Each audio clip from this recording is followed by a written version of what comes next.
Didn't hold no bed, so we slept on the floor. He's always smiling, never heard him complain. He said I've proven God again and again. So no matter what the circumstances may be, God is always there for me. Yeah. Through the sunshine or through the rain, through the pleasure or through the pain, God is always there for me. No matter what the circumstances may be, yeah. God is always there for me, yeah. Through the good times or through the bad, through the happy times or through the sad, God is always there for me. The landlord wears the rent, school fee too, partner drop bombs, and the youth them need you. So ask me what I'm gonna do. I smile and tell them.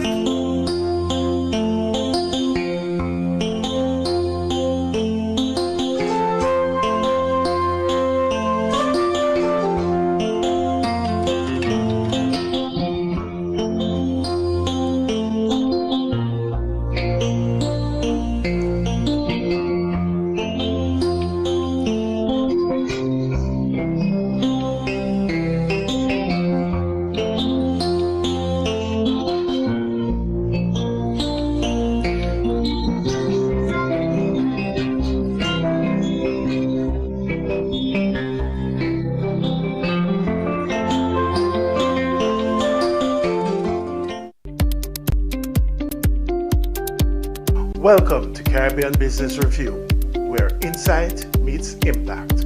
We bring you economic and financial updates, sharp statistical breakdowns, and data-driven insights on the forces shaping the region. Smart analysis, bold ideas, real Caribbean intelligence. This is CBR. Welcome to episode 11 of season 3 of the Caribbean Business Review. I'm Joseph Cox. First of all, let me thank you all for your continued support across all our social media channels and MKR Radio. Please be advised that a new edition of the Caribbean Financial Dispatch is now available, and readers can follow the dispatch at caribbeanfinancialdispatch.substack.com. In this week's program, our special guest is Joseph Williams, Principal Consultant at Sustainable Energy Advisors of the Caribbean and recipient of the Caribbean Energy Leadership MVP Award for 2025, where we examine the Caribbean energy illusion, resilience or exposure. The discussion reviews critical timelines, overlooked vulnerabilities, and urgent steps needed to transform regional energy security. And in today's CBR briefing, we discuss process, power, and legitimacy in CARICOM, where we interrogate the issues surrounding the now controversial reappointment of the CARICOM Secretary General, which has led to at least one member state publicly objecting to same, raising critical questions of institutional direction and institutional credibility. But before we proceed, there's a matter that requires a close and more careful examination, and which I'm obliged to bring to your attention. A headline this week suggested that Caribbean energy supplies remain secure despite global tensions. Now, that may be correct at the level of availability, but it does not capture how the system actually works. Because in today's energy market, the key question is not simply whether supply is available, it's how that supply is priced, transmitted, and absorbed. And that is where the disconnect lies. Energy distributors such as Rubis continue to report strong earnings and no immediate disruption. In fact, the Caribbean is not peripheral to this system, it is central. The region accounts for approximately 56% of group earnings, making it a major profit center. On its recent earnings call, Rubis' management was explicit. They stated that they see, quote-unquote, no negative impact so far from the current geopolitical tensions. And that tells you something important. Not that the system is stable, but that it is functioning for them.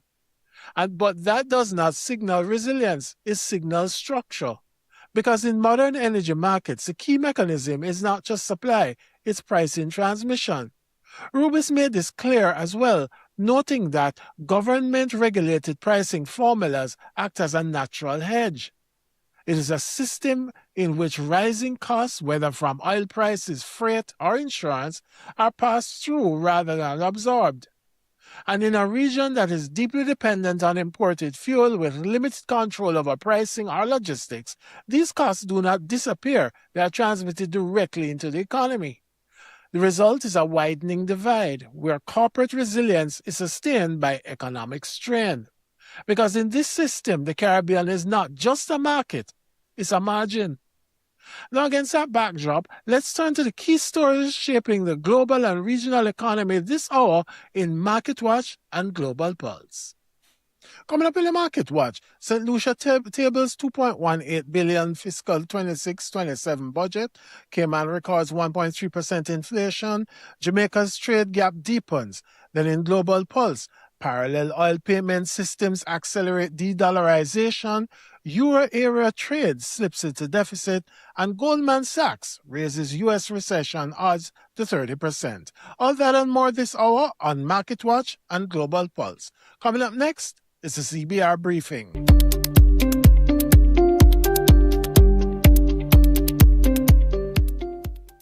This is CBR Briefing.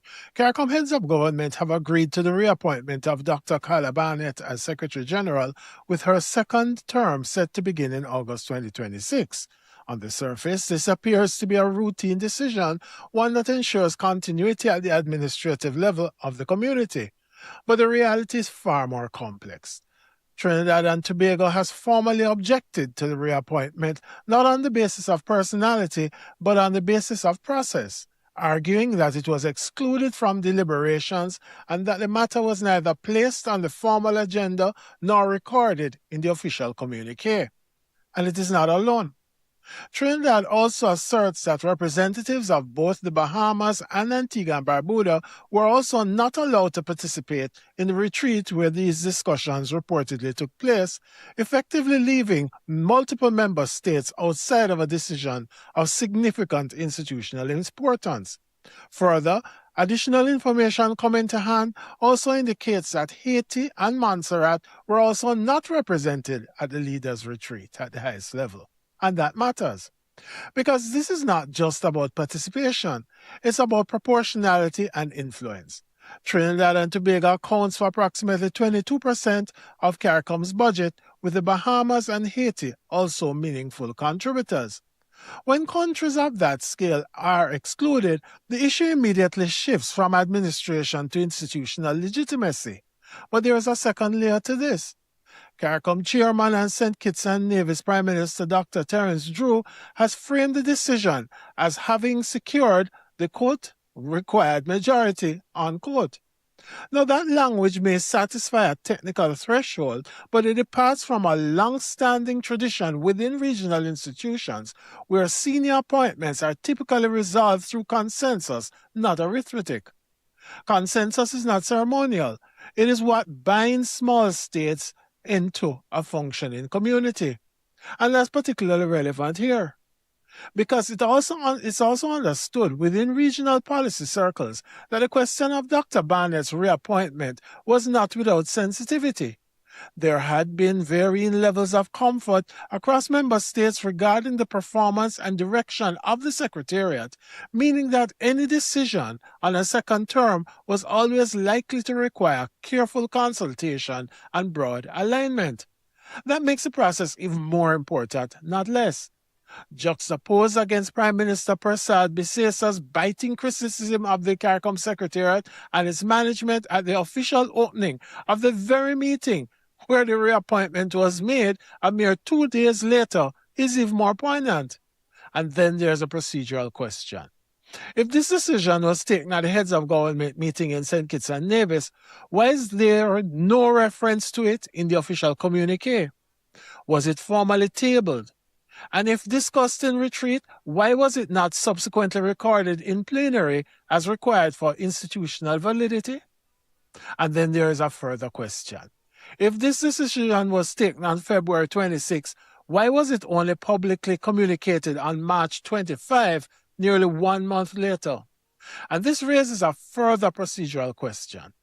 Article 24 of the revised Treaty of Chaguaramas provides that the Secretary General is appointed by the conference on the recommendation of the Community Council, and reappointment may be made by the conference. But the treaty is silent on the procedure for reappointment and does not explicitly prescribe a voting method. That makes the sequence of process critical. Was there a recommendation of the Community Council in this case? And if so, how was it arrived at? Because if there was, how were key member states unaware? If not, the issue becomes one of compliance. And this brings the issue into sharper focus under Article 28 of the revised Treaty of Chaguaramas. The treaty provides that decisions of the conference are to be taken by an affirmative vote of all members with provision for validity where 3/4 support a decision in the case of abstentions. But the framework presumes participation. It presumes that member states are present, aware, and able to take a position whether in support or in abstention. Where that condition is in question, the issue is no longer simply voting, it's whether the process leading to the vote was complete. At that point, the issue is no longer disagreement, it becomes contestability. And while the treaty provides for reappointment by the conference, the absence of clear recommendation, full participation, and formal recording raises a deeper question, not just of process, but of whether the decision meets the full threshold of institutional validity. More broadly, it raises a question of whether CARICOM is drifting from a consensus-based community towards a more fragmented, interest-driven structure. Which brings us to the central question. Can Dr. Carla Barnett effectively serve another 5-year term in the face of open objection, procedural concerns, and underlying divergence among member states? Because in CARICOM, and indeed in small state regionalism more broadly, authority is not imposed. It is conferred through consensus, reinforced through process, and sustained through trust. Remove those pillars and the position may remain legally intact, but operationally it becomes far more difficult to hold. And that is the real issue now confronting the community. These are not procedural questions. They are questions of institutional direction and institutional credibility. And that's your CBR briefing.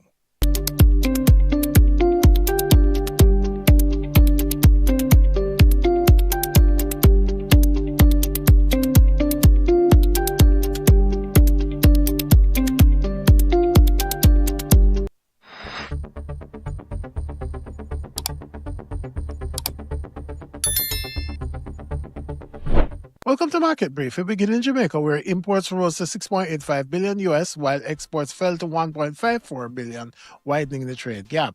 Air passenger traffic declined 31.4% year-on-year in February, indicating incomplete recovery. However, the country is advancing a major logistics strategy, including port expansion and SEZ development. In the Cayman Islands, inflation averaged 1.3% in 2025. More than 14 million in monthly pension contributions remain unpaid, with over 2,100 delinquent employers. In Trinidad and Tobago, reserves declined to $5.58 billion, with liquid reserves falling 24% to $3.2 billion US, prompting negative outlook revisions. St. Lucia has tabled a $2.18 billion budget with $1.83 billion in revenue. The wage bill accounts for 29% of expenditure. Barbados recorded 729,000 stay-over arrivals, up 3.3%, while congestion is affecting service delivery and productivity. Bermuda reduced payroll tax rates to as low as 9.5% and cut vehicle license fees by 10%. Guyana is launching a $6 million national payment platform, enabling real-time transactions with over 50,000 accounts already processed digitally. Now that's your market brief on the Caribbean Business Review. For more, look for us on YouTube and Spotify. In a world of constant change, insight is your greatest asset. At Joseph Cox and Associates, we empower innovation across the Caribbean. Whatever your challenge, we can help. We're proudly customer-centric, offering bespoke solutions tailored to every partner. From innovation and digital transformation to leadership and policy, our services are designed to deliver lasting impact. We partner with leaders across sectors, from finance and government to energy, tech, and infrastructure, helping them navigate complexity with confidence. Our work is grounded in collaboration. We connect regional leaders through powerful networks, driving change through joint research. Discover more at josephcox.org. Joseph Cox and Associates. Insight, experience, impact. Caribbean Business Review, our conversation with Joseph Williams, Principal Consultant, SCA Caribbean, former lead, Sustainable Energy at CDB, and recipient of the Caribbean Energy Leadership MVP Award in 2025, where we discuss the Caribbean energy illusion, resilience, or exposure. There are some opportunities that we can be much further if we move quickly. Because by the time these things materialize to be a real bottleneck in a crisis, we could have made significant transformation. And in the context of cooperation, aggregation among ourselves, it can make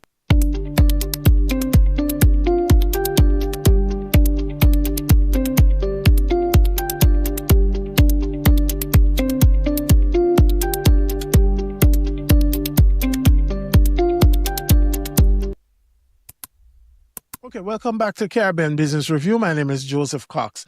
And today our very special guest is Joseph Williams. And Joe is the Principal Consultant at Sustainable Energy Advisors of the Caribbean, as SCA Caribbean. A man of vintage within this region when we speak on matters of energy. And Joe, in welcoming you to the program, the question, I suppose the first place I'd like to start is this. The Caribbean has routinely been buffeted over the years by periodic energy shocks, but one does not get the impression that we take it particularly seriously. And, I'm just wondering if in not treating with the issues frontally and, as best as we can, if we are not ignoring what has really become a structural vulnerability, an actual structural vulnerability. What do you think? Well, thanks, Joseph. Thanks for having me. And I think you're on point with the focus on this issue. The fact is that it is highly relevant to our situation in every respect. And so the question of whether or not the governments or the countries of the region have been taking this seriously is I was about to say a tricky one, but what I really want to say is that based on the evidence, if you look at where we were in 1973, which was recognized as the really first oil shock, as we normally refer to it as, and where we are now in 2026 in terms of our level of dependence on imported petroleum and petroleum products, right? Because that's what I want to focus on. Right. When you look at that, really, one could say the governments have not taken it very seriously, right? Because it's a few decades, and in terms of the level of dependency, we are still very much up there, depending on which figure and how you look at it, and how you draw the Caribbean, the ring around the Caribbean, that runs from 85% to 90%. In terms of dependence on import for our survival, for our basic energy supplies, to fulfill our needs. So from that number, one could say the governments have not taken it seriously enough, just looking at the hard numbers. What is clear, though, is that all governments have recognized the risk, the vulnerability, and all governments have made efforts over time in terms of policies and strategies. The question really comes down to whether or not they have been sufficient, they have been moving fast enough, and those are the questions. I think it's clear that the answer to that is no, right? So seriously, I think certainly in terms of policy positions that have been articulated, certainly in terms of certain even legislation, certainly in terms of the reform, some of the reform, but not fast enough, not the scale, and not deep enough to allow us to be in a better position now in terms of the level of dependence, or in a better position in terms of our independence an import, and as such we are very vulnerable. And coming to your point about structure, so yes, some of the issues are difficult to deal with because one, it's also about the economy, the structure of the economy itself. If you are largely service based as opposed to more industrial manufacturing, all of those things affect how easy you can transition, and also the options you have, right, to talk about. And we can talk about those, but essentially renewable energy is the option. In a way, to talk about alternative energy versus renewable energy. Renewable energy is the focus and the option. Alternative energy also includes natural gas, for example, which I don't advocate is really an alternative for us because of the coupling between it's a fossil fuel and it has its own set of vagaries in terms of the market, and you still have a dependency situation where you have to import. So yeah, and we can talk about what that means in different frame, but yes, renewable energy has to be the answer for us because we do have abundance of resource. We have good endowment. It's a question of how we make those things happen in a timely way and at the scale that is necessary to break the dependence. No, Joe, I take your point quite well. But one of the things that strikes me as you say this is when I look, for example, West Texas Intermediate is trading mid-90s again. At this point in time, Brent crude is over $100 per barrel, etc. And my query remains: at what point is the price of crude high enough that it will actually spur meaningful RE development, meaningful renewable energy interventions in this region? Because over the years, there's a lot of rhetoric about it. Everybody is saying, yes, this is the way to go, etc., etc. This is the solution. But it strikes me that it's almost like we're on a knife edge of a problem where it's probably not deemed high enough for meaningful renewable energy interventions, or does it need to be even higher? I don't understand. What will be the trigger point for meaningful change? Yeah, well, thanks a lot. I think, well, in 2008, thereabout, when we had the shock that was related more to the global financial crisis, I think there was a record high, nominal terms, about $147 per barrel was the peak, and that was Brent. And so the impact of that was felt right across all the countries that were heavily dependent on imports and across the economy, right? Because as you know, energy is an input to virtually everything in modern life, whether it is on the transport side or through the electricity as a carrier to affect all that we do. So that's a given. And I think that was, if there was a wake-up call, that was it, because there was speculation that it could reach 200 barrel a barrel and so on, as it is now, right? Yeah. I think the situation now is different from then, even so, but we can come back to that in a more negative way. But the fact is that I think the price signals have been there and we have felt it. What it points to is not that the signal has not been significant enough. I think it's a question of the ebb and flow of the situation. So you have a spike and then you have a lull for a while, and the actions, the commitments made during the spike when we are alarmed and so on, sometimes are not followed through with the level of urgency. Okay, so there's that. And then remember, we're grappling with a number of challenges. Energy is one of them. Energy is the most important one in terms of how it impacts the economy. If you ask my perspective, right, as a practitioner and understanding some of the issues, right? But the truth is that there are a number of things that grab priority attention for governments and so on. Not an excuse, but I'm just trying to say to you my perspective that it's not that there's not the willingness and so on. It's just a question how you navigate very complex situations that countries have to face with in this very difficult global environment that we have been faced with as SIDS and so on. So I think the price signal is sufficient, has been sufficient, but even more so, and when I say price signal, the impact of that, right? Because as you as an economist, you understand what that means, right? The signal is one thing, but the reality, how does that translate to impacting people's lives? And I think that has been very clear. The issue of it being the ebb and flow of it is what I think has been the risk that has become an issue, in the sense that because it's not consistent. If it was there and remained there, then, but when you look at some of the shock, the last 6 months, a year and a half and so on, and then afterward they kind of get lulled back into a more relaxed position. So I don't think it's a matter of the signal not being right. I think we have some risks which are linked to, some of the risks have become materialized, which are linked to some of the other challenges we have as small states with limited resources trying to grapple with. I think that's really the issue. But I want to say now, I think this situation is a stronger wake-up call, meaning the situation that's happening in the Middle East now. What we have for the first step is not a question of disagreement between countries and things that are affecting the market in terms of the flow of supplies, right? It's not only that. What you have is a situation where infrastructure is being destroyed, right? Our infrastructure are being destroyed generally. Right, so, yes. Right? The IEA report some 3 days ago, and oil and gas infrastructure have been destroyed, one way or another, on the other side, on the supply side. So bringing back those supply to market is not something that happened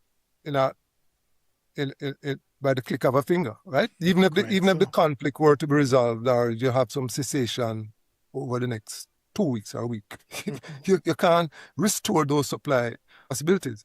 The impact of it has not been fully felt because, as you know, simultaneously there has been effort to release strategic reserves, right? And that has dampened it somewhat. So the point is, I think we're now moving in a stage where for every Caribbean government, we need to begin to ask ourselves, we need to see this thing now as existential. The need to move away from the high dependency on imported petroleum and petroleum products, petroleum products largely, right, is now existential for us. And that's the kind of language we have to talk, we have to utilize as far as the energy security is concerned. We like to use it in the context of climate change, which is broader and so on. Right. But that's about energy security and energy independence. And so that would be my real strong perspective as it relates to how this situation is different and why we should not be tempted to fall back in the trap of just seeing this as something else and then we move along as usual. I think really urgent, critical crisis management type of approach need to be taken in addressing the situation. No, your point is taken, and I'm wondering too, just to follow on to your point, because with the level of damage that has been done, you're right. This is not going to be a quick fix. In some cases, I've heard estimates. So, for example, some of the damage that has been done in Qatar with the LNG plants, they're talking about years before those things come back online fully, even if the thing stops now almost. And the question is simply this, therefore, aren't we therefore looking at a higher market equilibrium rate coming out of this exercise, irrespective of what anybody wants to say? Aren't we looking at higher rates? Even the $60 per barrel rates that a lot of budgets in this region were posited on, that is no longer even going to be practical in the aftermath of this. I think you're right, and you're the economist here, right? So you know more about this than I do, right? But the fact is that it's really anybody's guess, and I just want to pick up on that point you make. What is one of the possibilities? The fact is that depending on where the price settles and the impact on the global economy, there's a view by a lot of the industry commentators that you could end up into a situation of a global recession of sort. That has its own, well, in this case, mitigating effect, right? Because it could reduce demand, and in that regard, it affects the equilibrium in terms of the price point. So there's that. But then the question is how long? And coming back to your point, so it's really anybody's guess. And so I think it's reasonable to assume, for the reasons we just mentioned, the fact of some of the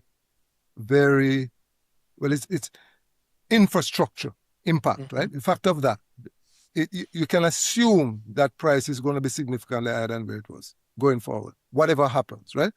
But even more importantly, I mean, this for me, and I just, probably move quickly to say that, why I mentioned the need for a crisis management approach is for the very fact that the nature of the conflict is such that really any card could play. And when I say that, if you think about the powers involved and the fact that there's also nuclear involved, right? Nobody likes to use the nuclear language, but the reality is if you are close, any casual observer really, I really don't have to talk about people close to the thing, right? There really is not a clear end in sight, and there could be a situation of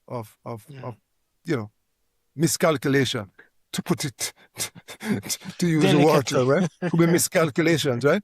Which could mean that you have a global crisis. And for us in the Caribbean, we are so dependent. You're now talking about crisis. How do we manage? And how do we manage a crisis situation like that? And the question is about storage and how we cooperate regionally. How does Guyana play in that kind of thing? Those are the kind of things I think need to be seized. The leaders or leaders or planners need to be seized with at this time, because we really don't know. And if we're going to be waiting for that trigger point or that threshold to be reached, it's going to be probably too late for us to be in a position where we are able to survive, you know. So that's what I meant by the crisis, potential crisis, and I think that's a real risk, you know. Yeah. No, again, I understand your point, but to follow on from that, it strikes me because I've heard a number of persons reference the potential of Guyana, but isn't that Guyana and Trinidad? And those medium-term solutions are not near-term, because Guyana doesn't have a refinery. And the sad part of it is that most of the islands, not all of the islands, frankly speaking, at least along the eastern seaboard, as it were, the OECS countries, all of them import refined petroleum products. So you're right on.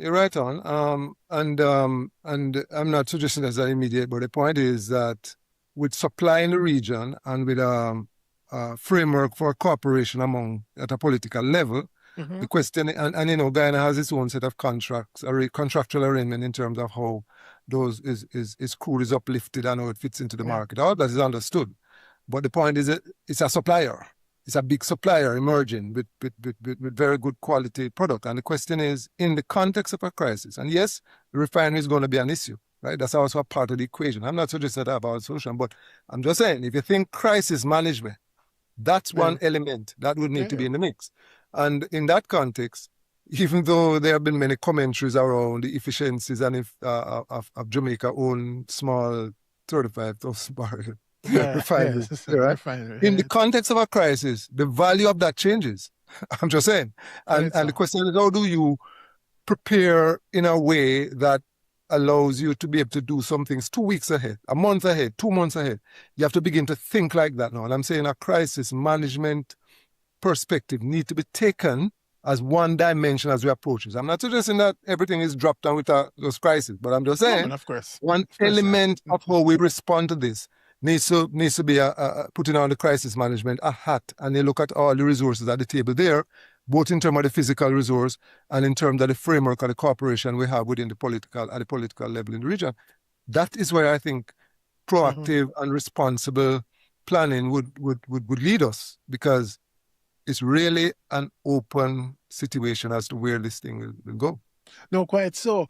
But then how should I interpret this signal where a couple of days ago the United States announced a deal with Total Energies, right?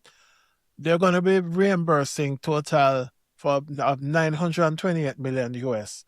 For them, basically, and I'm just putting it crudely, for them to exit the wind. They were supposed to develop some wind solutions on the east coast of the US, and they basically saying come out of that and go and establish some LNG facilities, etc., in Texas.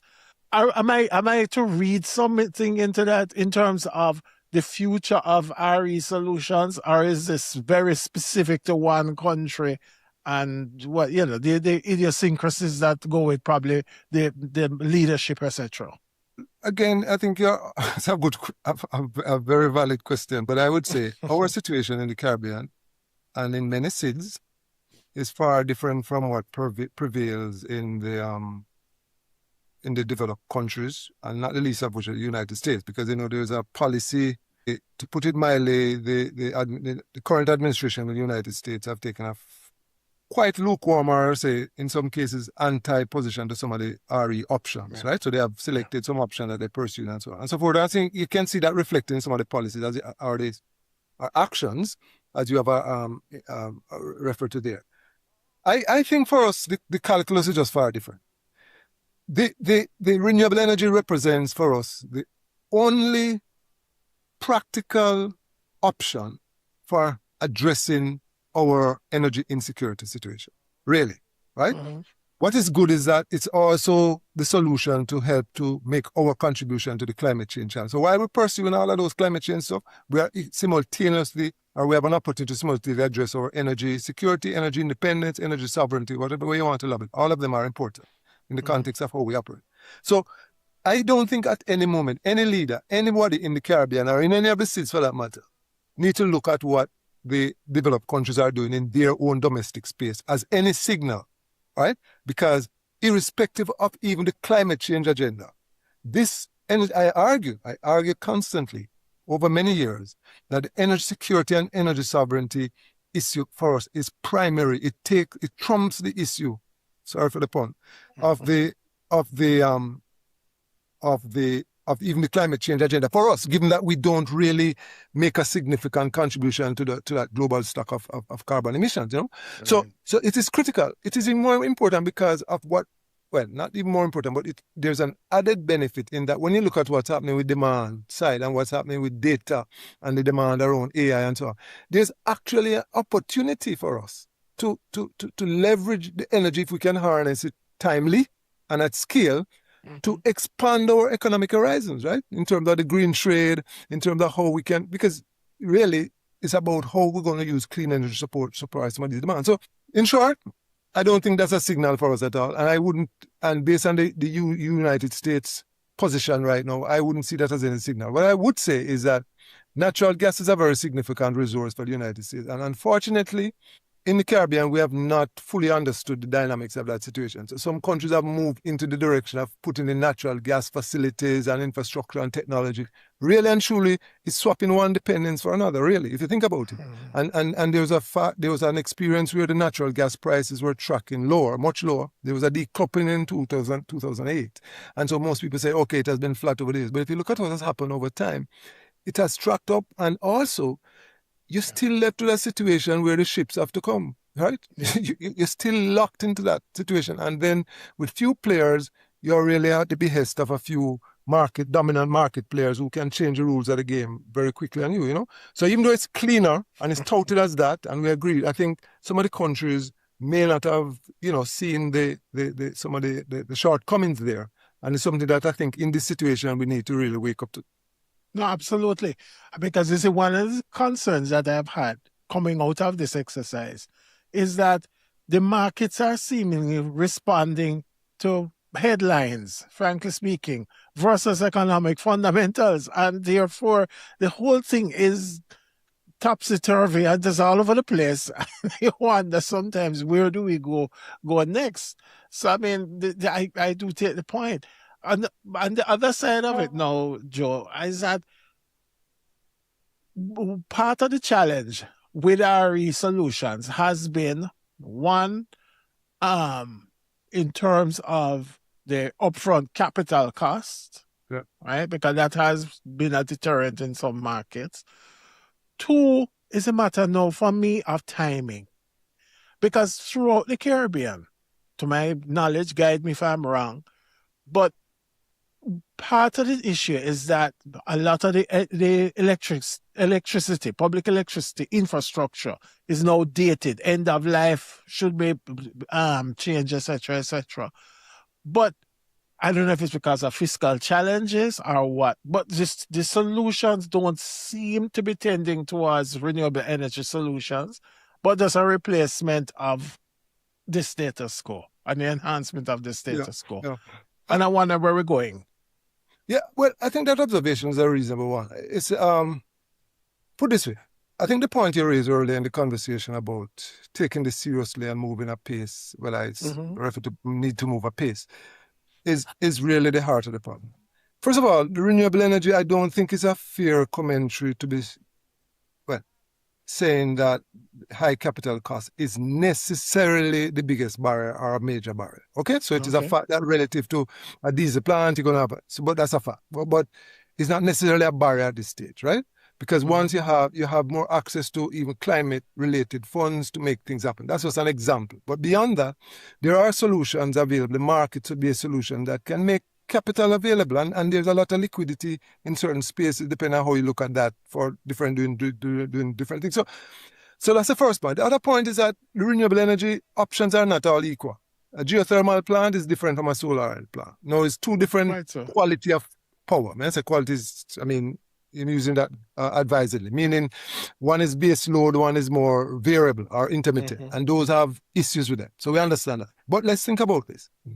Where solar and battery is today, in terms of price, the price point, there is nothing that stops, for example, every government in the region to, let me not say renewable energy, but solarize all public sector facilities right across the region.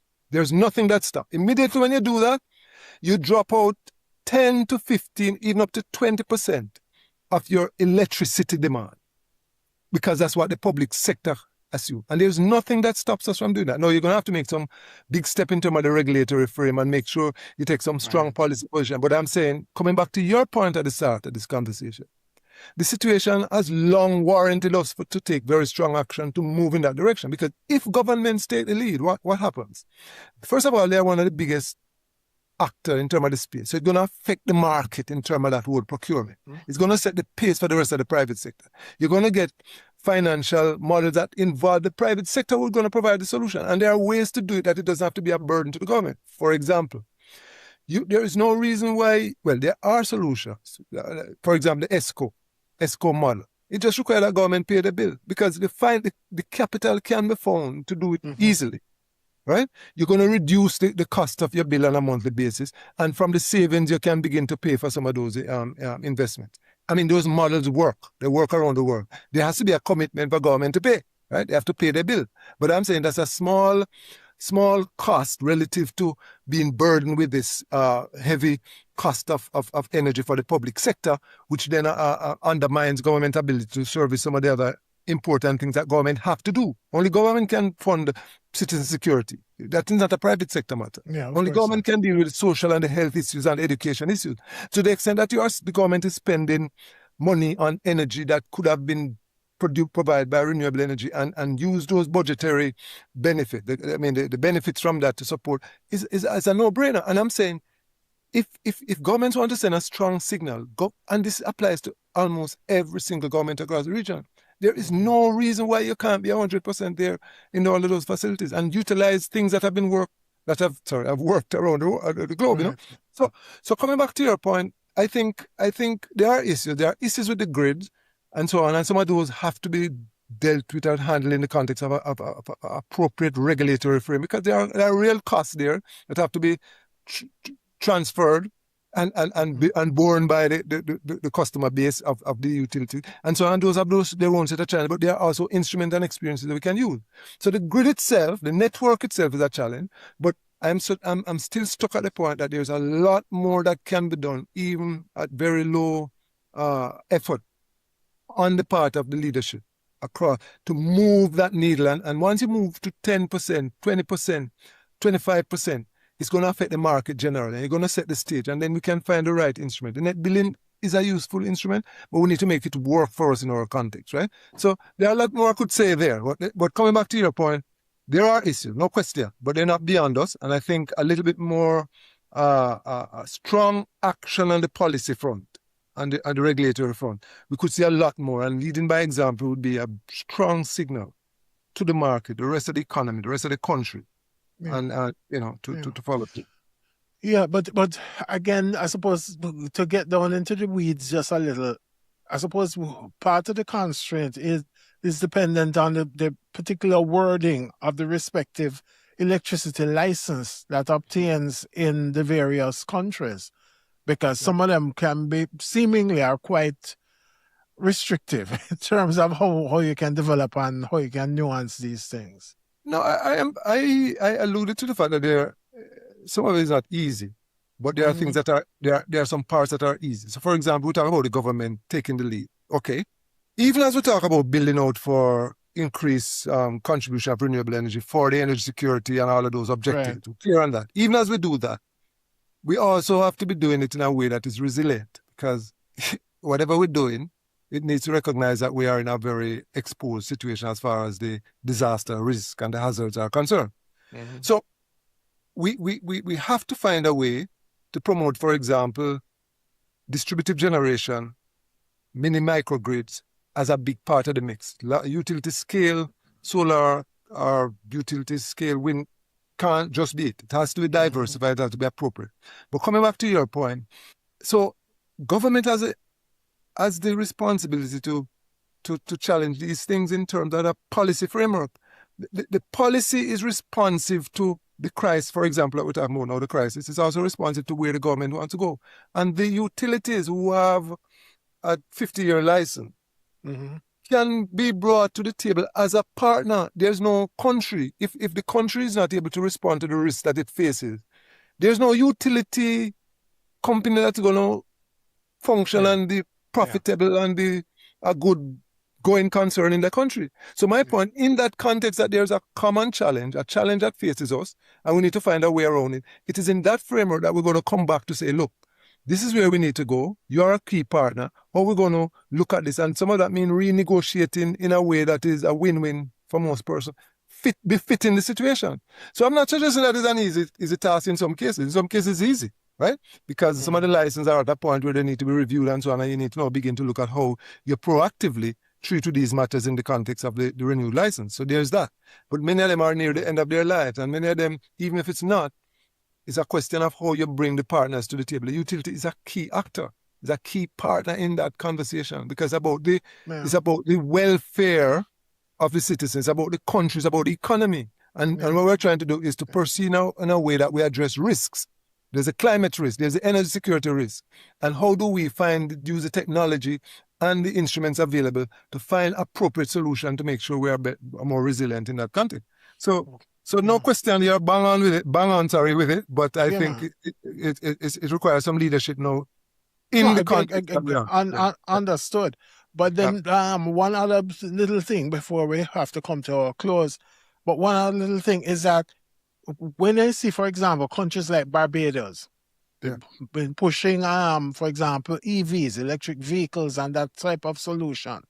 But that's on one side, but on the other side, they are constrained by the supply. They have supply constraints, issues with batteries, the battery components, etc., etc. Even coming out of this crisis right now, there is a severe shortage of helium. Helium is a key component in the production of the chips. Without the chips, computers, cars, etc., those are the issues that will come to fruition. So I'm wondering how to counterbalance this now within this particular dynamic. Yeah.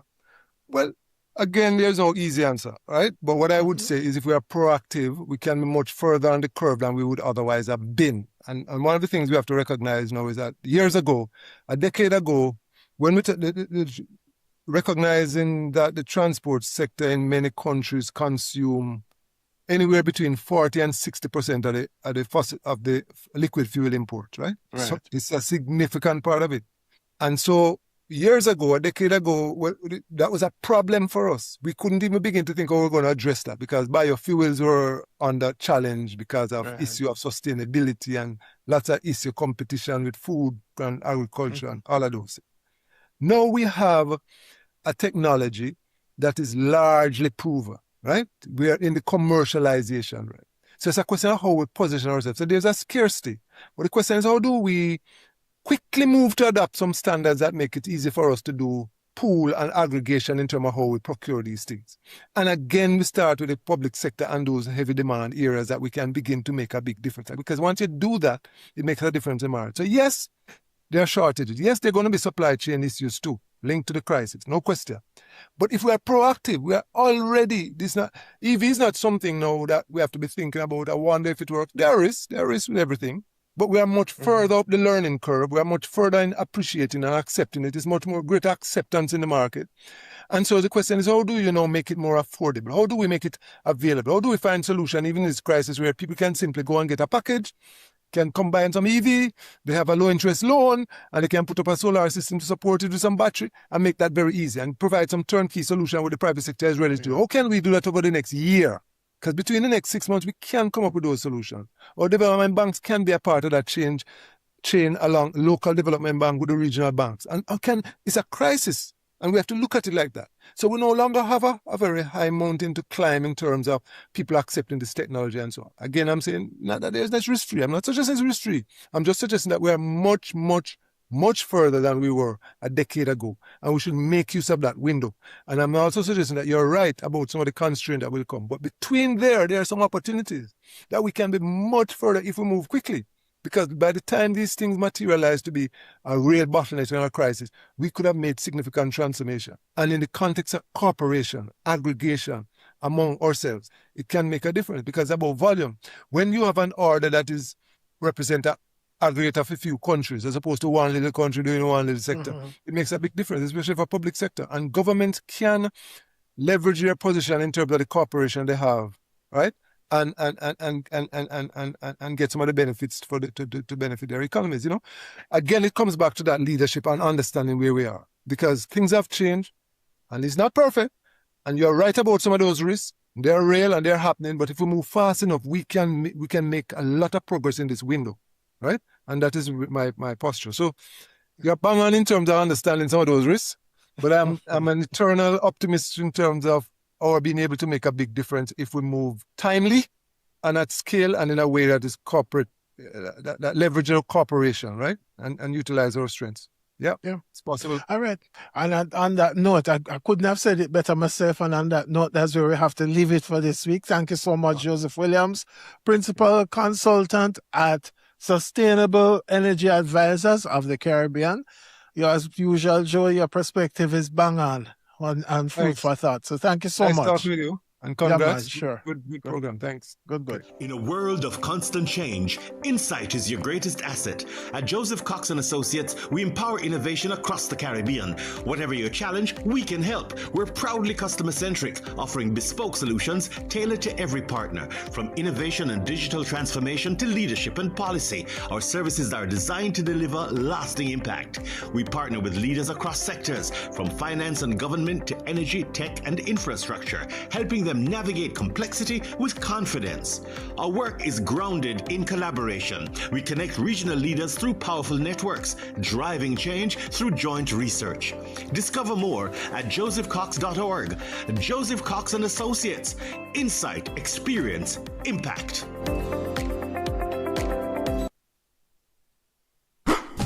It's the Everybody Sale at New Budget Supplies. Do-it-yourself professionals and contractors. This is the sale for you. Lumber, steel, dress and form ply, water tanks, pumps, PVC pipes and fittings, toilets, bathtubs, vanities and basins, windows, paint, doors, floor and wall tiles, thin sets and grout. Up to 20% off selected items. 195 Hagleyburg Road. Telephone 923-4560. New Budget Supplies. Always the best prices. Tools, Hardware and Supplies is turning up the heat this summer with their super saving summer sale. Prices are slashed on everything you need to fix up your home. Beautiful tiles, sleek doors, top quality windows, modern sanitary ware, exclusive flooring and more. At Tools, Hardware and Supplies, we have you covered for the summer. So come visit us at 279 Spanish Town Road, 4 South Camp Road, 8 Red Hills Road, or online at toolsja.com. Tools! The Lion King of Hardware.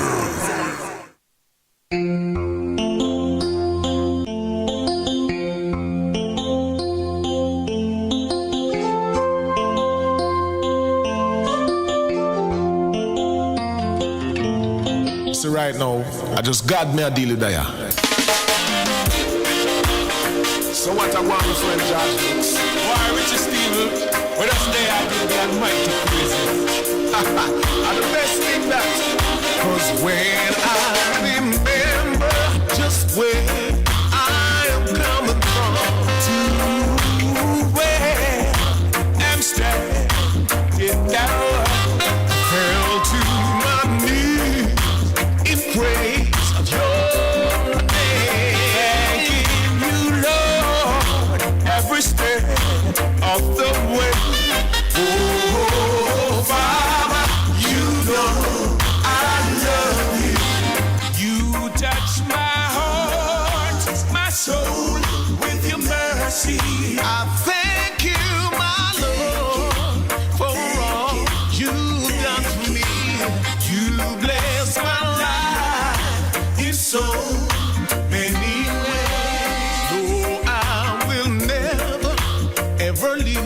you are.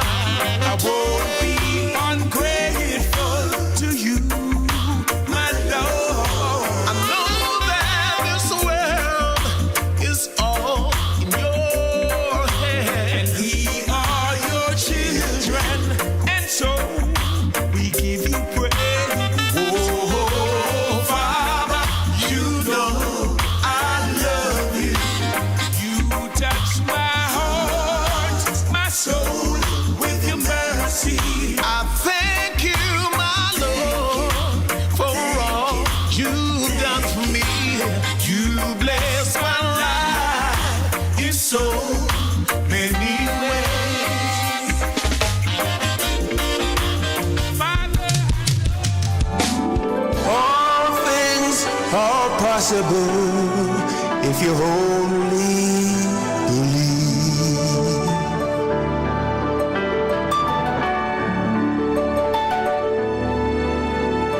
Sitting at home, all alone, wondering what tomorrow may bring. He of little faith, dig deeper within. Healing the sick, he raised the dead, he walked on the sea. He worked miracles if you only believe.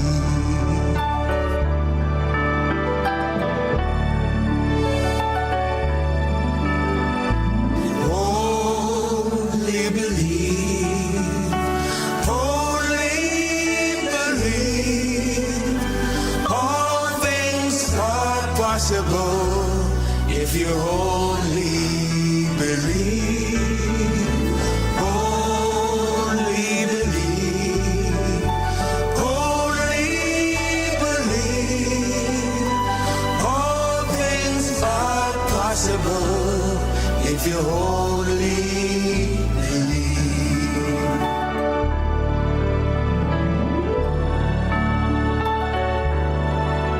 Lord, show me the way to do your will, and I will obey. I wanna be your servant. On my knees I pray. Lord, give me strength to carry on. Please lead the way, because I believe.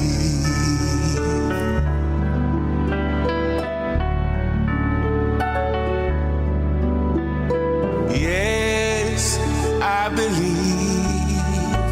Oh, I believe that all things are possible if you only believe. Only believe. Only believe. All things are possible if you only believe.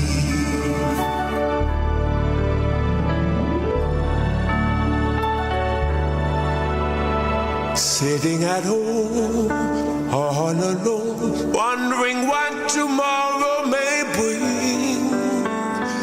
He of little faith, dig deeper within.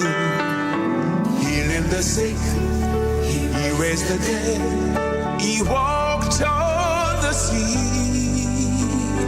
He worked miracles if you only believe.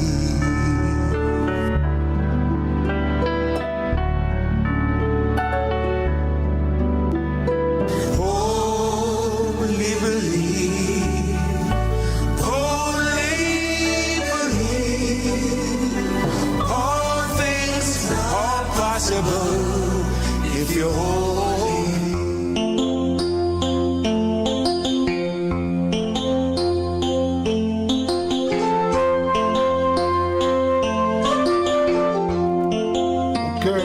Welcome to Rebel Radio. You know, it's Monday and it's time for workers' time. Yes. You know, this is where we spend some time on the Mondays to look at what is happening at the workplace. And I have with me this evening Dr. Vanessa Kiffin, yes, from the Jamaica Association of Public Dental Surgeons. I have Mr. Clifton Grant, who is the Vice President of the Jamaica Confederation of Trade Unions, and Mr. Harman Zunda, yes, from the Association of Trade Union in Suriname. Good afternoon, lady and gentlemen. Yes, good afternoon. Good afternoon. Yes. And you know, as the traditional behavior, custom, let us start with Dr. Kiffin. The ladies before gentlemen. Dr. Kiffin, I see where the dental surgeons are restive now because an agreement that was signed probably a year ago, aspects of it remain unfulfilled. Tell us what is happening. All right. Well, I'll tell you what. It's been more than a year. It's been almost 2 years now. Yep. And the issue is one of lack of implementation, and what we're seeing is lack of administrative will. The government signed the agreement. Right. The government must now honor it. It took us 2 years to get to that agreement, which would largely... What it's really about is about expanding the dental workforce to try to mitigate the need there. You and I both know that dentistry and access to dental care is one of the most demanded healthcare service here in Jamaica. We're having an oral health crisis in Jamaica right now, where we have 50% of children age 1 to 9 with cavities in the mouth, suffering from oral disease, unable to learn because they're in pain in school and they're not being seen anywhere because they simply cannot afford it. Right? So what we're saying is, it's been 2 years since it took us 2 years to get to the agreement. Is the government really saying to us that it's going to take us another 2 years to actually implement the agreement? Right. So what we're having here now is that 17 months later, we have an agreement. It has not been implemented. The result is that trained dentists are being left in uncertainty. Some are being and have been pushed out of the system, and the public dental services are being placed at risk. This is not just an employment issue, Hold a second. but rather... Hold a second. I'm hearing a feedback. The gentleman from Suriname. Oh, Mr. Zunda, I am hearing you in the background. Yes. Good afternoon. Yes, Can you please... No, I was saying that I'm hearing you in the background while Dr. Kiffin is speaking. So, and it is interfering with the broadcast. Yes, continue, Dr. Kiffin. Yes, so what we're saying is that this is not simply a matter of employment, but a healthcare access issue and a workforce stability issue, and ultimately a public health issue, right? Because you can't say that you care about prevention, child, non-communicable diseases, productivity, and national well-being, while under-resourcing oral health and destabilizing the very professionals that's supposed to deliver that care.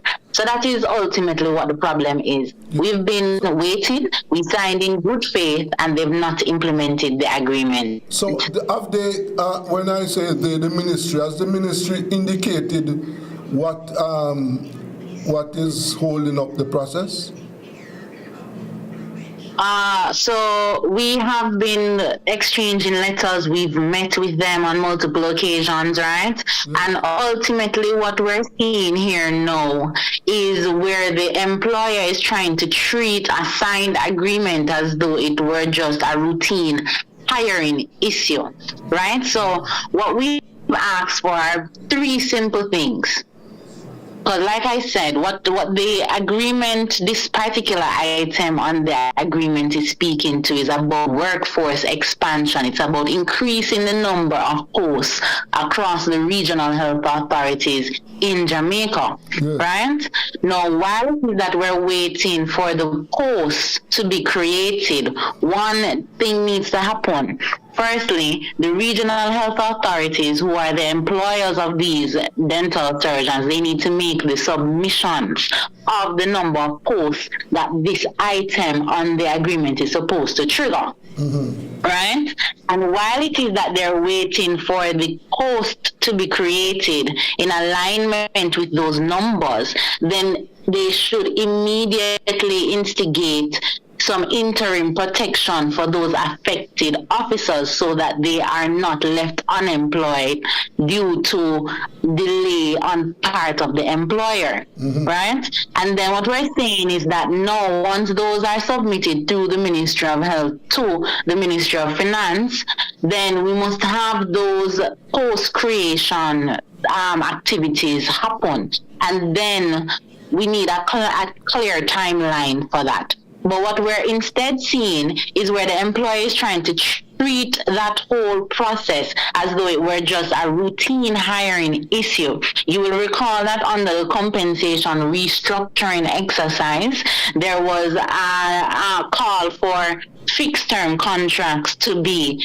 turned into posts, right? So that was a separate matter apart from our agreement, right? That is a separate item on the agreement, completely different. But what we're seeing is where the regional health authorities have received posts associated with that aspect of the exercise and are using a routine hiring process to engage dental surgeons. And what we're seeing is that is not actually in the spirit of the agreement, because that is not increasing the number of posts in the region, which means that we're not having any access or increased access to dentistry. Wow. So as we speak, I see where the union has given them an ultimatum that this must be addressed by Wednesday. So right. So you're awaiting a response now from the ministry. And the reason why this has kind of been triggered in recent times too is because we have a number of surgeons in the Western Regional Health Authority whose commitments are slated to end tomorrow. But they have not been called in for tomorrow. And our most recent letters to the regional health authorities were last week, Monday, specifically dealing with this matter. Western region is one such region that has not responded. So what we're saying, in other regions, persons have actually been dismissed in, their contract came to an end and they were not re-engaged or put on any temporary employment arrangement, and they've been that way since 2024, right? So what we're seeing is we can no longer wait on this matter to resolve itself, because waiting is not getting anywhere. We have been patient. We have done our due diligence. We've continued to engage the Ministry of Health.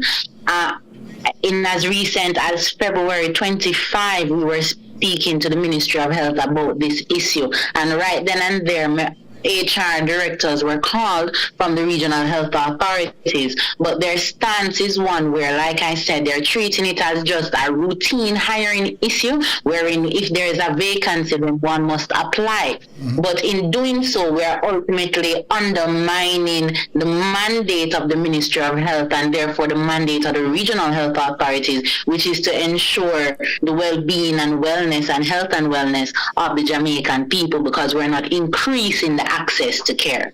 And I know that there's a manpower shortage in the public dental services. So when they allow those who are working, when they don't treat with urgency the reappointment of those who are working now, that is you know, they are making the situation worse for the delivery of dental care to the public.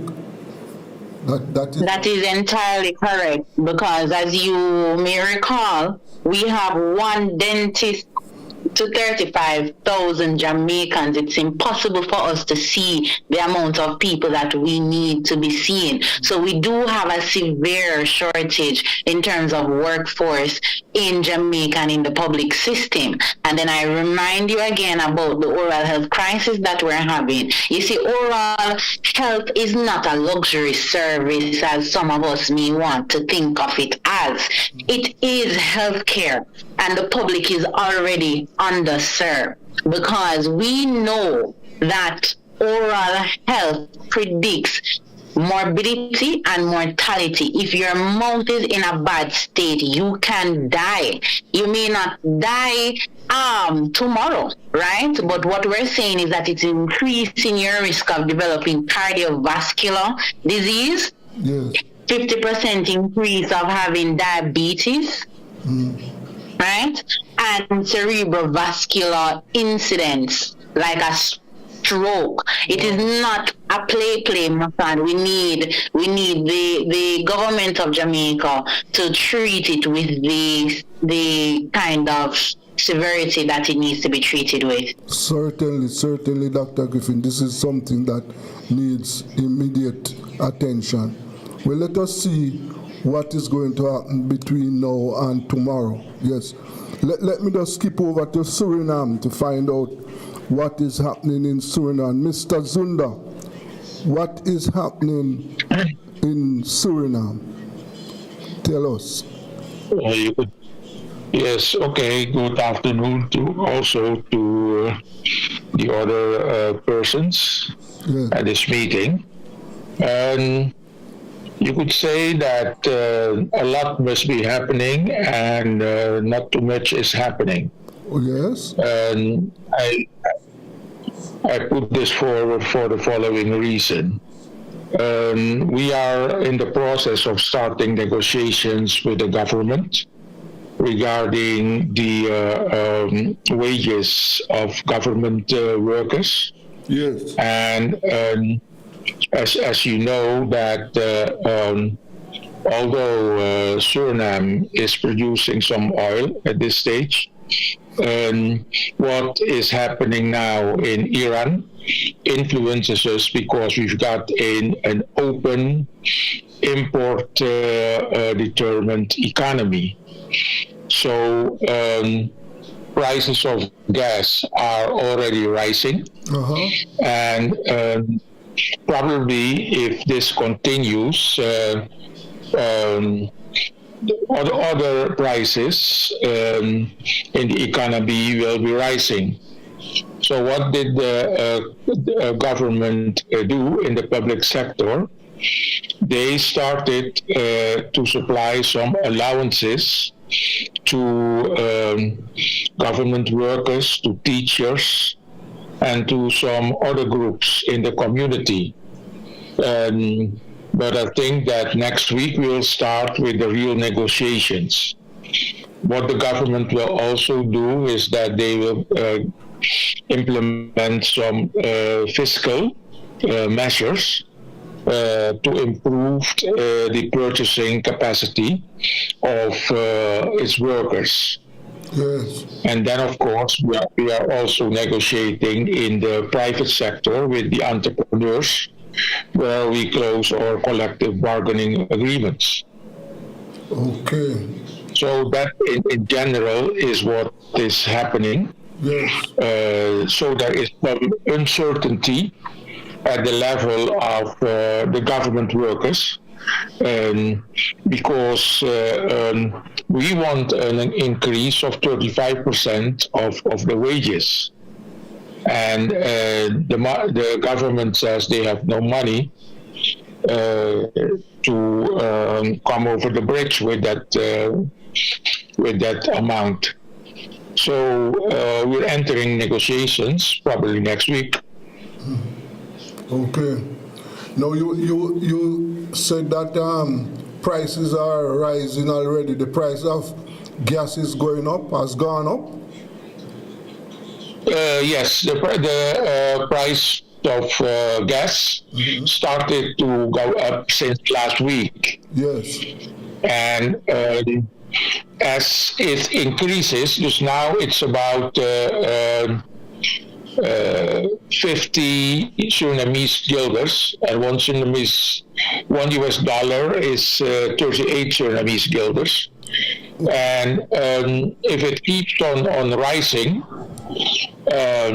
if we have calculated in the trade union that if the price of oil international rises to 150 US dollars per barrel, then in Suriname the prices will rise from 38 SRD to around 90 SRD at the pump, and that will have intensive influence on the wages of the workers. Yes. Yes, because the minimum wage is around 12,000 SRD, and that is less than 300 US dollars. Yes. So, you know, so something will happen if these prices continue. If the war continues and the Strait of Hormuz is still not open for oil tankers to pass. Yes, sir. And I can imagine that the cost of other goods and services have gone up too. So what about the cost of transportation? The cost of correction immediately after the price at the pump increase. Yes. You know? Okay. Because that is a direct link to those variables. Yes. Okay. Well, let us see what is going to happen. Clifton, you were away, but I would imagine that you would have listened to the budget presentation. But before we go there, Clifton, I see some development at JUTC where a number of drivers have been charged for not handing over, collecting fares and not handing it over. Are these people some of your members? Yeah, they fall under the Universal Allied Workers Union bargaining unit within the company. Yes. We are following the development, and we are seeking to get further particulars from the management in terms of the situation. Yes. So the police, the management reported to the police that some persons were involved in activities contrary to their contract. So and some have been charged. I don't want to make much public comment on that, but we will seek to ensure that the workers get the type of representation that they deserve, because we operate on a situation where we are innocent until proven guilty. Yes, sir. And we have seen in the past where JUTC went along this route, and some of the workers went to the court and they get their legal representative, and the JUTC could not justify their actions. So I leave it to the court to determine. They have chosen to not to use the industrial relation mechanism that we have in place in terms of the grievance handling process. I think they probably want to take a shortcut. So we have advised the workers that we don't have the legal right to go and stand up in the court, so they need to get their legal representative, and we will follow and see exactly what really tapering down in terms of those workers. Yes, okay. I just want to make a comment in terms of what the representative from the Dr. Gripichinen, yes, from the dental. It seems to be a general thing in the government, because the Confederation of Trade Union, we sign a contract also that that workers who are operating in clear position, that on fixed-term contracts for years and years, that they should be appointed to the permanent establishment. Yes. Because you can't have an operation where you can't do without the people, but you have them on the fixed-term contract. Yes. And just like the dental surgeon, dentist, the dental surgeon, it is a general thing in the government service. We have this contract signed, and the persons in operation who are supposed to take steps to put it in force try to run their own show. And really, I commend the dental surgeon to stand up. And I think they have the guidance from UKIS, and I heard Vincent on the radio this morning. Yeah. Vincent is my colleague. We work a long time, and I am all confident that he will give you the best guidance possible to get what you deserve. Yes. So you have my support as representative of the University and Allied Workers Union. You have our support, and we know that if you need any further thing from us, just a phone call, and we will surely be at the table to assist. Yes. So I wish you all the best. All right. Thank you. I just want to interject a little bit. Yes. Thank you so much, Mr. Grant. I'm Dr. Vanessa Kiffin, President of the Jamaica Association of Public Dental Surgeons. So what you rightly said about the fixed-term contracts going to post is something that is significant, that definitely ought to be done. But the problem we're having is similarly, they're confusing and conflating that matter, which is on our agreement. It is item 4, with another matter that is on our agreement, which is item 1. Now, that item 1 speaks to interns, right? Because what we found out, there was an anomaly where registered, big, proper, fully registered, licensed professionals were being taken in as interns rather than full-fledged dental surgeons within the public system. And the reason that was happening was simply because there were no posts. But from the compensation restructuring exercise, they said they would increase posts. But what they did not do is consult with us, the dentists, about what the workforce should actually look like. How many people do we need? They just looked at who they had on fixed-term contracts and sent up those numbers. So if we needed 10 persons, but they only had 5 at the time, is only 5 they sent up to request posts for. Now, recognizing that during our negotiations, we said, guess what? We do have duly, fully registered dental surgeons, and we do need the people because we are nowhere close to meeting the demand for oral health care. So guess what you do?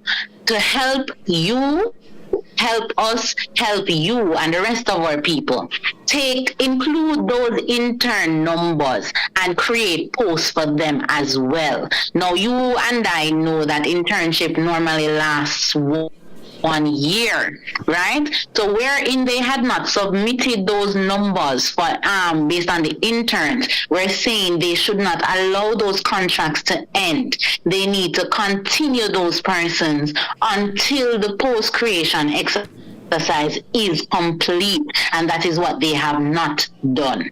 Yes. Which is really unfortunate, because we have something signed off like that, man, and where the need is there, they need to make recommendation to to the ministry in order for the ministry to do the necessary to ensure that the posts are established so people can be treated with the level of respect that they deserve. But you have some managers and head of section, but really I don't think they take the health of the country seriously, and therefore they do things in their own time while the professionals are out there left out there wondering where they are going. And really, I think the minister sure that the persons who are very scarce and who have options but stick with the country should be treated with the level of respect they deserve, that they can remain and continue to serve the country. And I'll tell you that what we're seeing. I'm asking you, just hold it for me while we take a break. This is Rebel Radio and we are on Workers' Time. Let us go for a break.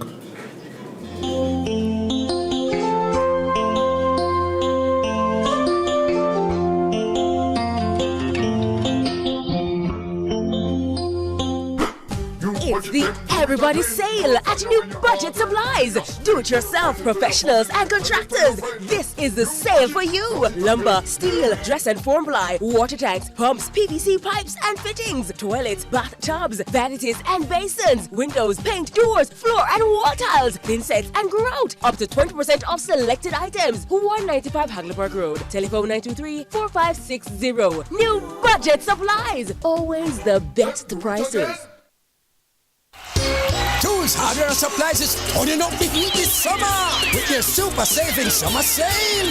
Prices are slashed on everything you need to fix up your home. Beautiful tiles, sleek doors, top quality windows, modern sanitary ware, exclusive flooring, and more. At Tools, hardware, and supplies, we have you covered for the summer. So come visit us at 279 Spanish Town Road, 4 South Camp Road, 8 Red Hills Road, or online at toolsja.com. Tools! The Lion King of Hardware.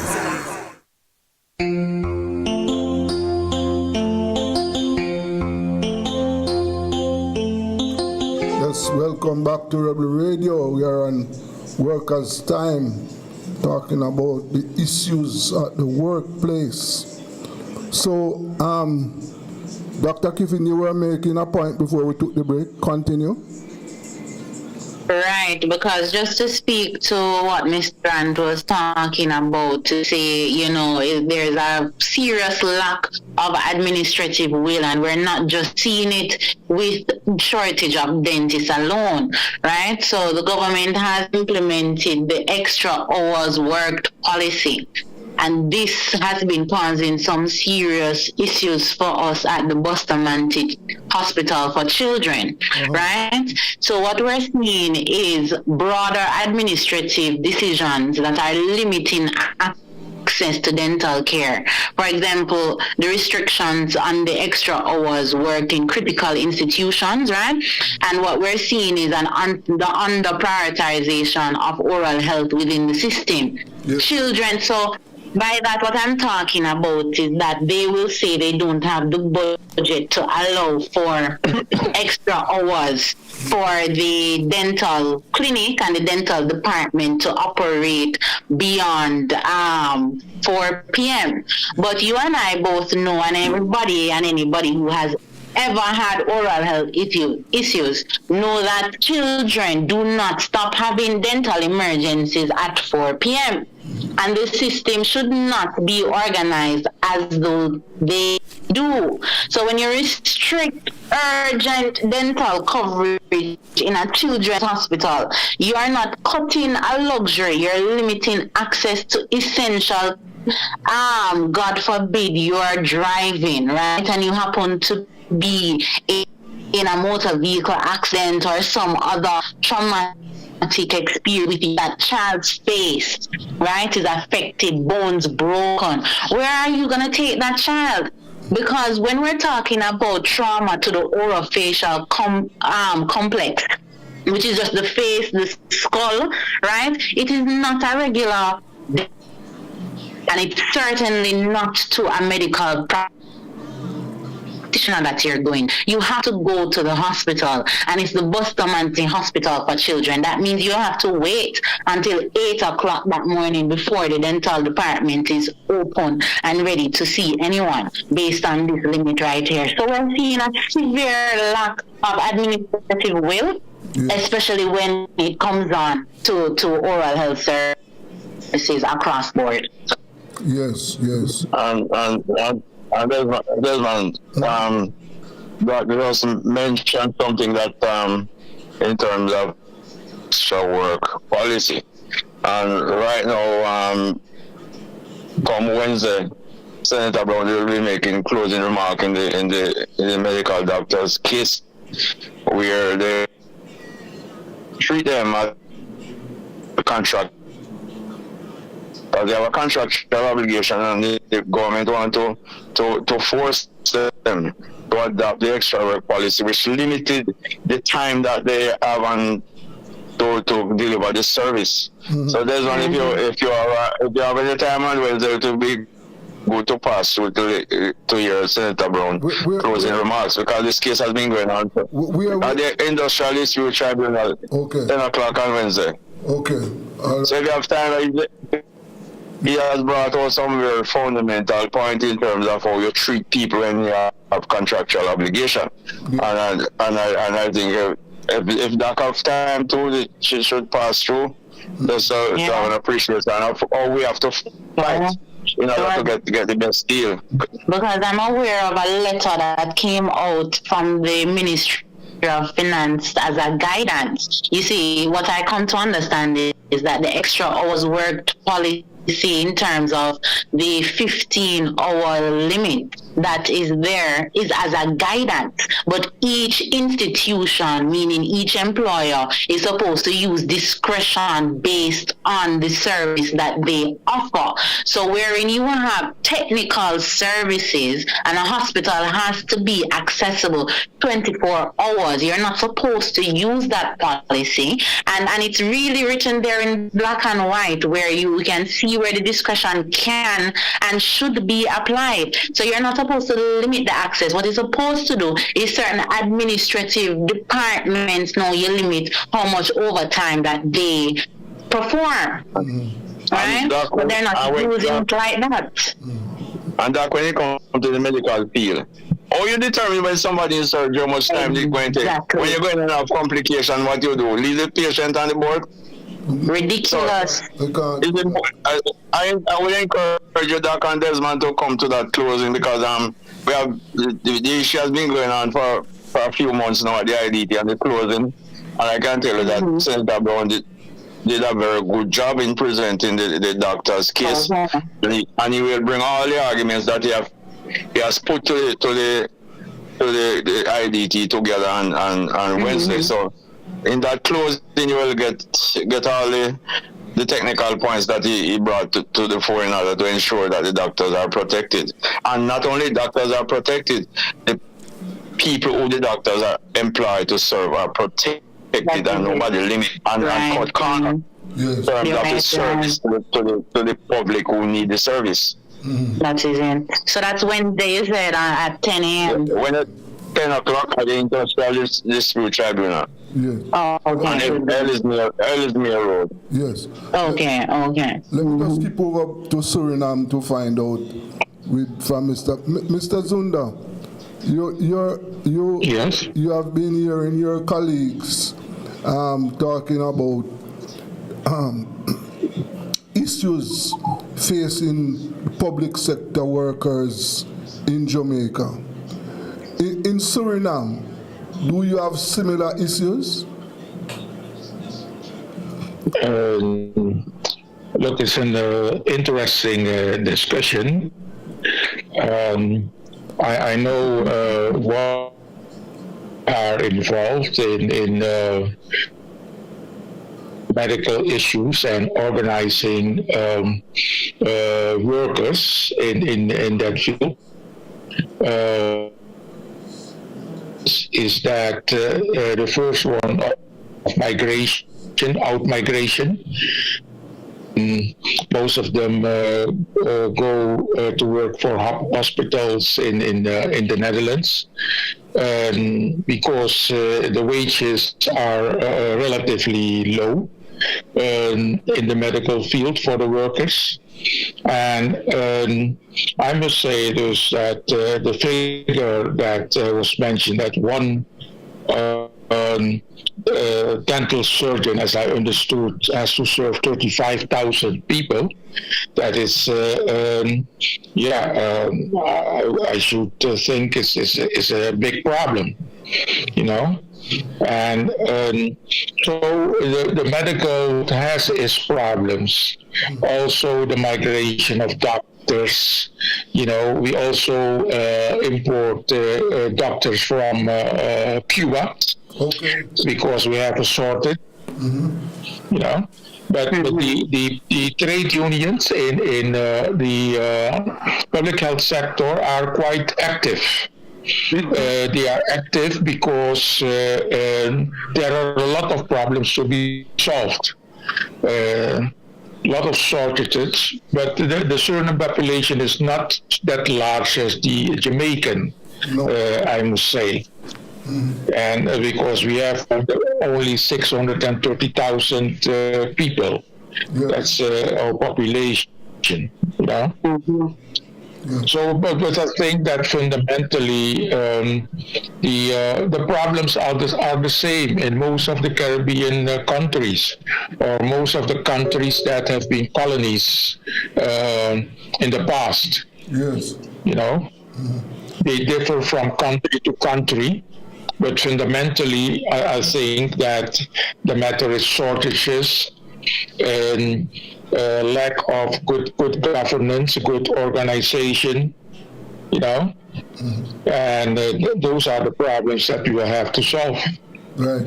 So you still have your Cuban medical team in Suriname? Yes. Okay. And now we have more than that, because there's a great number of Cubans are migrating to Suriname.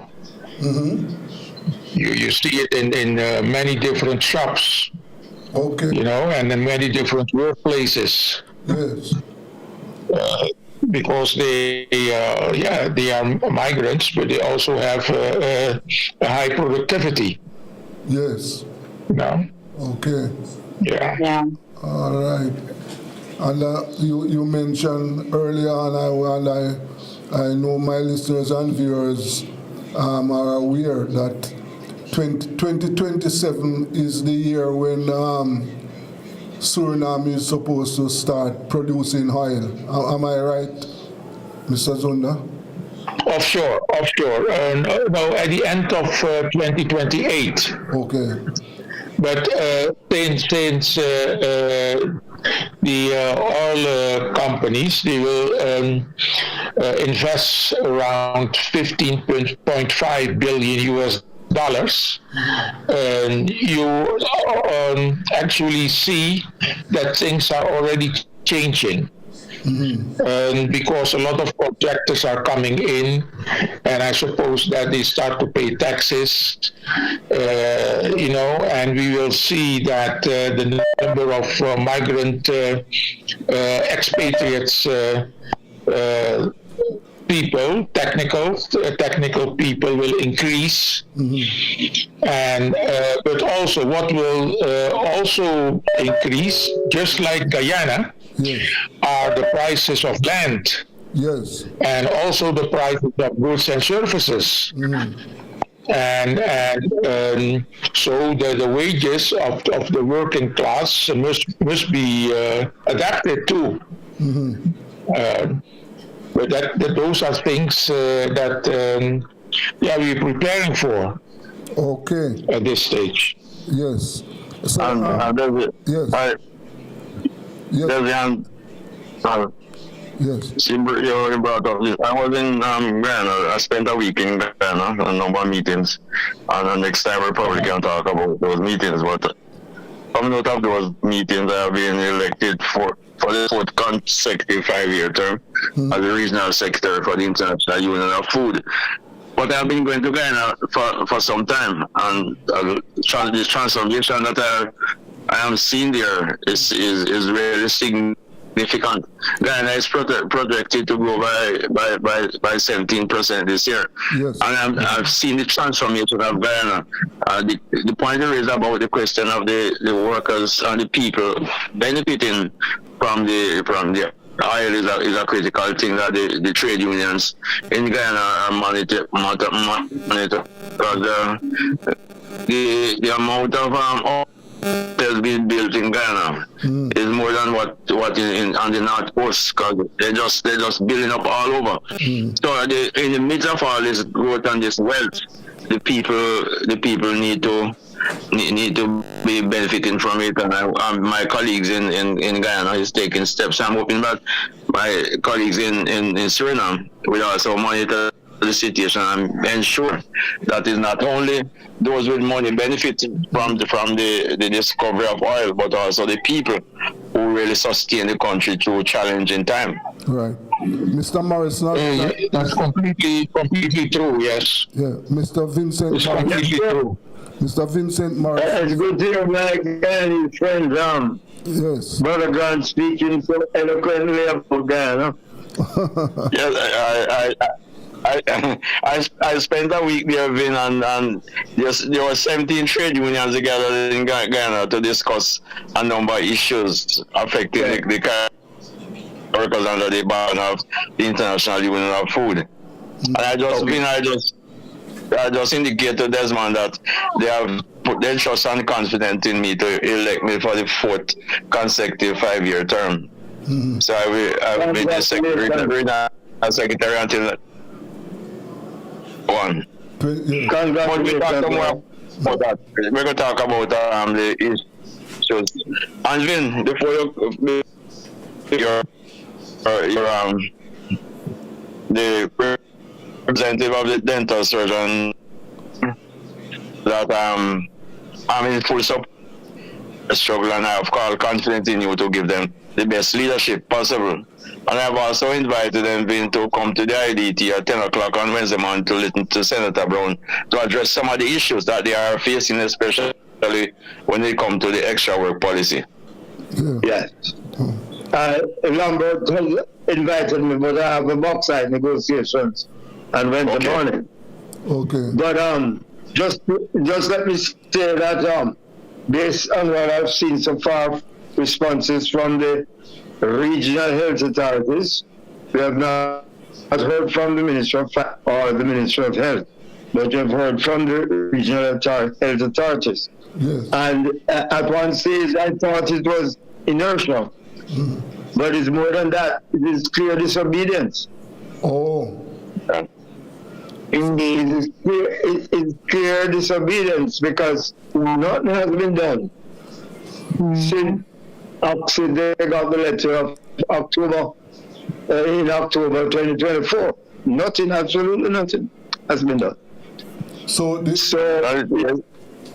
administrator, the administrators are delaying. Typical civil servants, typical Jamaican. After these people get their big, hefty increases, they're not doing any work, The people who are supposed to do the administrative work to ensure that we have peace and growth in the home trade, in the public sector. They're not doing any work. The leadership at the top, they're not doing any work, and I'm not afraid to say that. Okay. Yeah. So we're going to have a problem. We're going to have a problem because I think if we don't have some sort of stoppage, just full stop, where we can sit down with them and clean up the thing, we're going to be coming back next year this time, and I'm not doing that. Can I tell you, sir? I was just saying to them that it took us 2 years to even get the agreement signed, much less, and it seems as if we have to wait another 2 years for it to be implemented. Yeah, I'm foolishness, man. Foolishness. Yes. Absolutely. So you are waiting a word from the ministry by Wednesday? Well, we have been having correspondence flying between ourselves and the regions. And certainly by tomorrow, we're going to make a definitive decision as to whether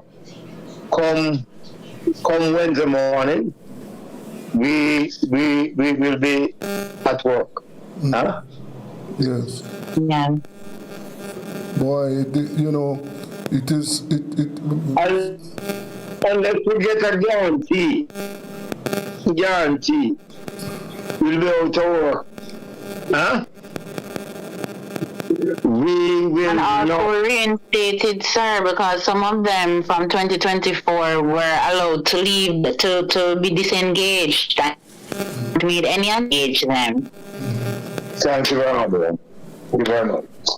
Can you imagine? These are Jamaicans, These are not Cubans, These are Jamaicans. And the issue is actually compounded by the fact that many of our persons who we had serving the public were Cuban dental surgeons. And so since they left quite abruptly, and one of the areas in which we had quite a few of them was the Western Regional Health Authority. Right? So it puts our service at a great risk. Yes. Yes. So I can well imagine that patients in the western end of the country right now are, they are uncertain. Must be a level of uncertainty there because the fact that the doctors have left. And it's more than that. It means that some our people on that side may be not able to see, but will also not able to eat. Yeah. Which is really quite sad.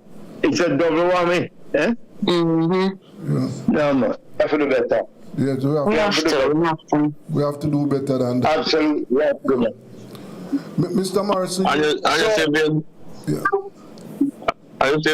the problem in the public sector. It is from the government down to the departments, because we have been engaged with negotiation for increased wage and benefit with the Ministry of Finance for over a year now, and the process is going very, very slow, despite the fact that they identifying the budget that there are money there, 2.5% better than 2.5%. And somebody trying to feel that what they put on paper and in the books, nobody will read it. But we read it, and we are seeing the figures, and we're supposed to be going back around the bargaining table next week, and we are going to insist that the government do better. The contract expired from last year, April is more by the end. We are now going into the second year of the contract, and the government need to do better than that. So that's only the question of the implementation of a signed agreement, but also the question of treating the workers with some level of appreciation for their level of service. And I don't know what we're going to happen in the public sector in terms of medical service. 2%. That's the value that is placed on these workers. Mistaken, the inflation was about 10%, so I don't understand how they could come up with 2.5%, 7.5 over 4 years. That's untenable. That is unconscionable. But as Grant said, rightly said, a figure was passed by the Parliament in the budget. Yeah. For the public sector workers. So why the spin? And I noticed the Prime Minister took his 200%. Yes. And how much public workers there are in Jamaica? Well, right across over 100,000. Oh, okay. 100,000 right across. 100,000 I think. on a population of 2.5 million. 2.8 More than 2.5 now, close to 3. Yeah. Okay. We have and I mean, the simple math is one where. Come again, sir? Trying to make another 2 million abroad. True. But the simple math is, if you increase the public wages, then you also get more returns in tax as well. So it really makes no sense what the hesitancy is all about. Yes. But I'm finding that in the public service and in governance, they don't see that when they give us 10 cents, they take back 1/3. You know? Yeah. And so I don't know where they're going with that 7.5. And if the workers have money, they will purchase goods and services, which will drive economic growth. Of course. Because the country is run based on collection of tax, Desmond. And if people are not spending, then the tax cannot be collected. So I don't know how they look on in terms of advancing the country and the people, how they should be treated, but definitely they're not taking into account that the people have to live in order for the government to be in a position to sustain their lifestyle. That is it. Well, as you say that, when you say the next meeting, Mr. Grant? I think a meeting is scheduled. I just came in last night. I'm receiving the information. But a meeting is scheduled for the 9th at the Ministry of Finance, 9th of April. Yes. Well, I am, looking forward. But, we are almost at the end of the show. Let me have your final word. Starting with you, Mr. Zunda. What is your final word? Your final. My final word is that we're looking forward to start the negotiations with the government next week or in 2 weeks, because the process of trial and error has passed. If you look at what we think. So that is the greatest challenge that we have now. Okay. And also we hope that the problems or the war in the Middle East, that it doesn't continue, because it will influence the prices of many goods and services in Suriname. Yes. What is your final word, Dr. Kiffin? It would be that if the government continues to treat public dental surgeons as disposable, it is the public that will ultimately pay the price. We're asking for 3 simple things: immediate interim protection for proper implementation of the post-creation commitment under the signed agreement, and a clear timeline for resolution. Okay. Mr. Grant? My final comment at this point is that the government and the Ministry of Finance need to take the public sector workers seriously and to treat them with a level of respect that they deserve. They are making significant contribution to this country under challenging circumstances.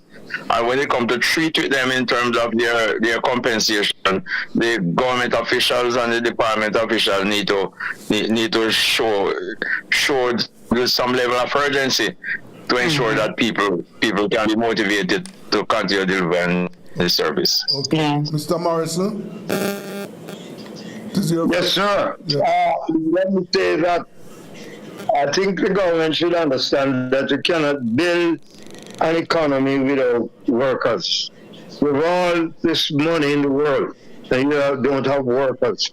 And I think the Jamaican workers, both in the public and the private sector, must not be taken for granted. But we must get our amounts. what we do, right, must be given to us. Okay. And the issue of respect for the Jamaican workers is something that the government of Jamaica must understand. Okay.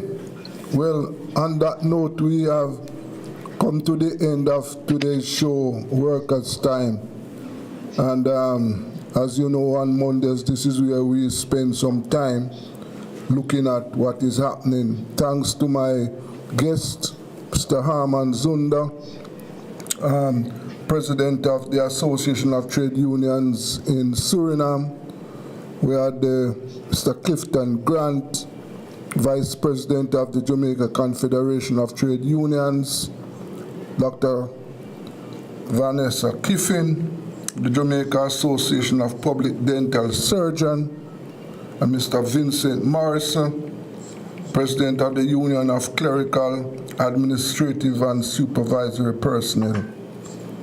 Thank you very much, ladies and gentlemen. Yes. Let us take a break.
It's the Everybody Sale at New Budget Supplies. Do-it-yourself professionals and contractors. This is the sale for you. Lumber, steel, dress and form ply, water tanks, pumps, PVC pipes and fittings, toilets, bathtubs, vanities and basins, windows, paint, doors, floor and wall tiles, thin sets and grout. Up to 20% off selected items. 195 Hagleyburg Road. Telephone 923-4560. New Budget Supplies. Always the best prices.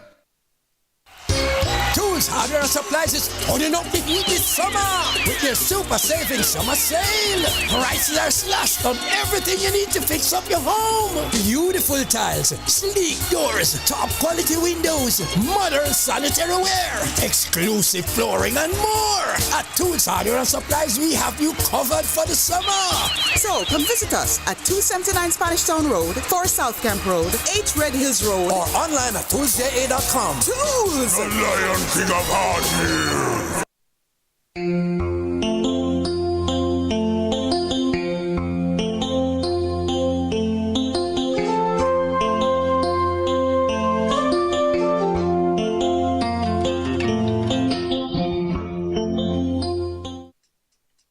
During the Frankly Speaking show. On your computer, look to the right of the video. That's your live chat hub. Click the Say Something box at the bottom, type your message, and hit enter. Boom, your mobile app. It's just as easy. Tap the live chat button right under the video to open the window. Pro tip, if you're in full screen mode, tap the screen once and hit the chat icon to see messages without leaving the action. Can't type? Check two things. Make sure you're signed in and see if subscribers only mode is on. You might need to sub and wait a few minutes. Keep it respectful, follow the mod's rules, and have fun.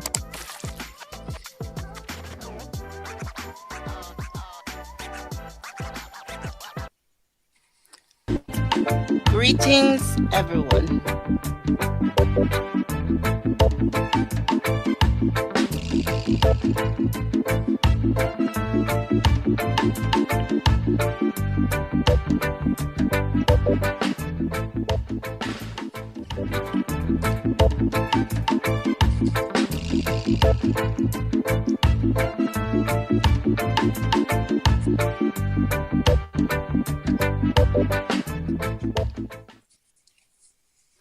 Greetings, everyone. Welcome to episode number 203 of the Frankly Speaking Jamaica podcast.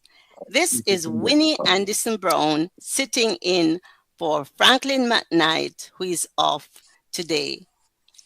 I am expecting Desmond Richards. We have not seen him yet. Mary Grange is with me, and our guest, Jeffrey Noble, is with us in studio. We've heard a lot of talk about artificial intelligence in recent times. Everything AI, AI. But today we are going to probe the religious side. Has AI gone too far? Is AI flying in the face of God at this time? Can you all hear me clearly? I can hear you very well. Yes, Winnie, I'm hearing you clearly. Okay. Welcome, Desmond. Good to have you. Mary's not back with us yet. Welcome, Bishop. And I see Mary coming in. We're talking AI, and we're looking at AI from a different perspective this afternoon. Now, what is AI? AI, artificial intelligence. These days you hear it called augmented intelligence and all other kinds of names. AI is not new. It has been around from the 1950s, the early 50s. How come we're hearing so much about it now and we never used to hear about it so much before? It was there working in the background. People know of Alexa, and also when we type on our phones and we start a word and the word is finished, that is AI. So AI has been with us. But since November 30, 2022, something changed drastically. OpenAI released ChatGPT to the general public. And between then and now, things have grown in leaps and bounds. The humanoids, I'd say humanoid robots, but humanoid is a noun by itself. Humanoids, there is one on the screen, looking at others there. AI has become so pervasive. Has man gone too far now, creating robots to do things that human beings were made to do? With us, to discuss this with us, we have Jeffrey Noble and we have Bishop Webb. So because Jeffrey Noble was here before, I know he's going to yield to the bishop. So I know he will. So Bishop Webb, welcome, and please give us your perspective generally on artificial intelligence. We will come back to you for more details after Jeffrey introduces his points on artificial intelligence. And of course, our listeners, while Bishop Webb is getting ready to speak, our listeners and viewers, remember to like, subscribe, and share. And we have a poll for you later on. So we want you to interact as usual. We want you to comment during the show. And thanks to Mary, who will make sure that your comments are read. Take it away, Bishop. Thank you so much. This is Anderson Brown and Sister Winnie, better known as. Welcome. I'm so glad for the invite and to share my perspective on this very important topic. Just want to say that already in preparing for this program, I checked into AI to get AI's perspective on the issue. Having said that, it is really clearing the air that AI can be used as a tool that is very, very important. We can get very important information on the topic. And Christians have viewed AI in many ways as a neutral tool that is, can be highly beneficial for ministry, particularly for pastors who will use the tool to prepare themselves for sermons and other presentations. However, on the other hand, just like many other tools, it can be used as a destructive tool. We have seen the introduction of so many different gadgets, and initially we have many talks on them, and then later on they are used productively. I think similarly, AI can be used. However, there are some concerns. Of course, there are concerns because if there are risks, over reliance on AI can reduce human touch, and over reliance on AI can cause one, instead of relying on the Holy Spirit, to more rely on AI for information. And certainly there are information that one can get from AI that is not accurate. And so sometimes we can tap into it, and instead of it helping us, it causes other problems. And we can also look at it from the perspective of AI coming in to replace human effort, causing people to lose jobs and other things. Thank you, Bishop. Thank you, Bishop. Sorry to interrupt you.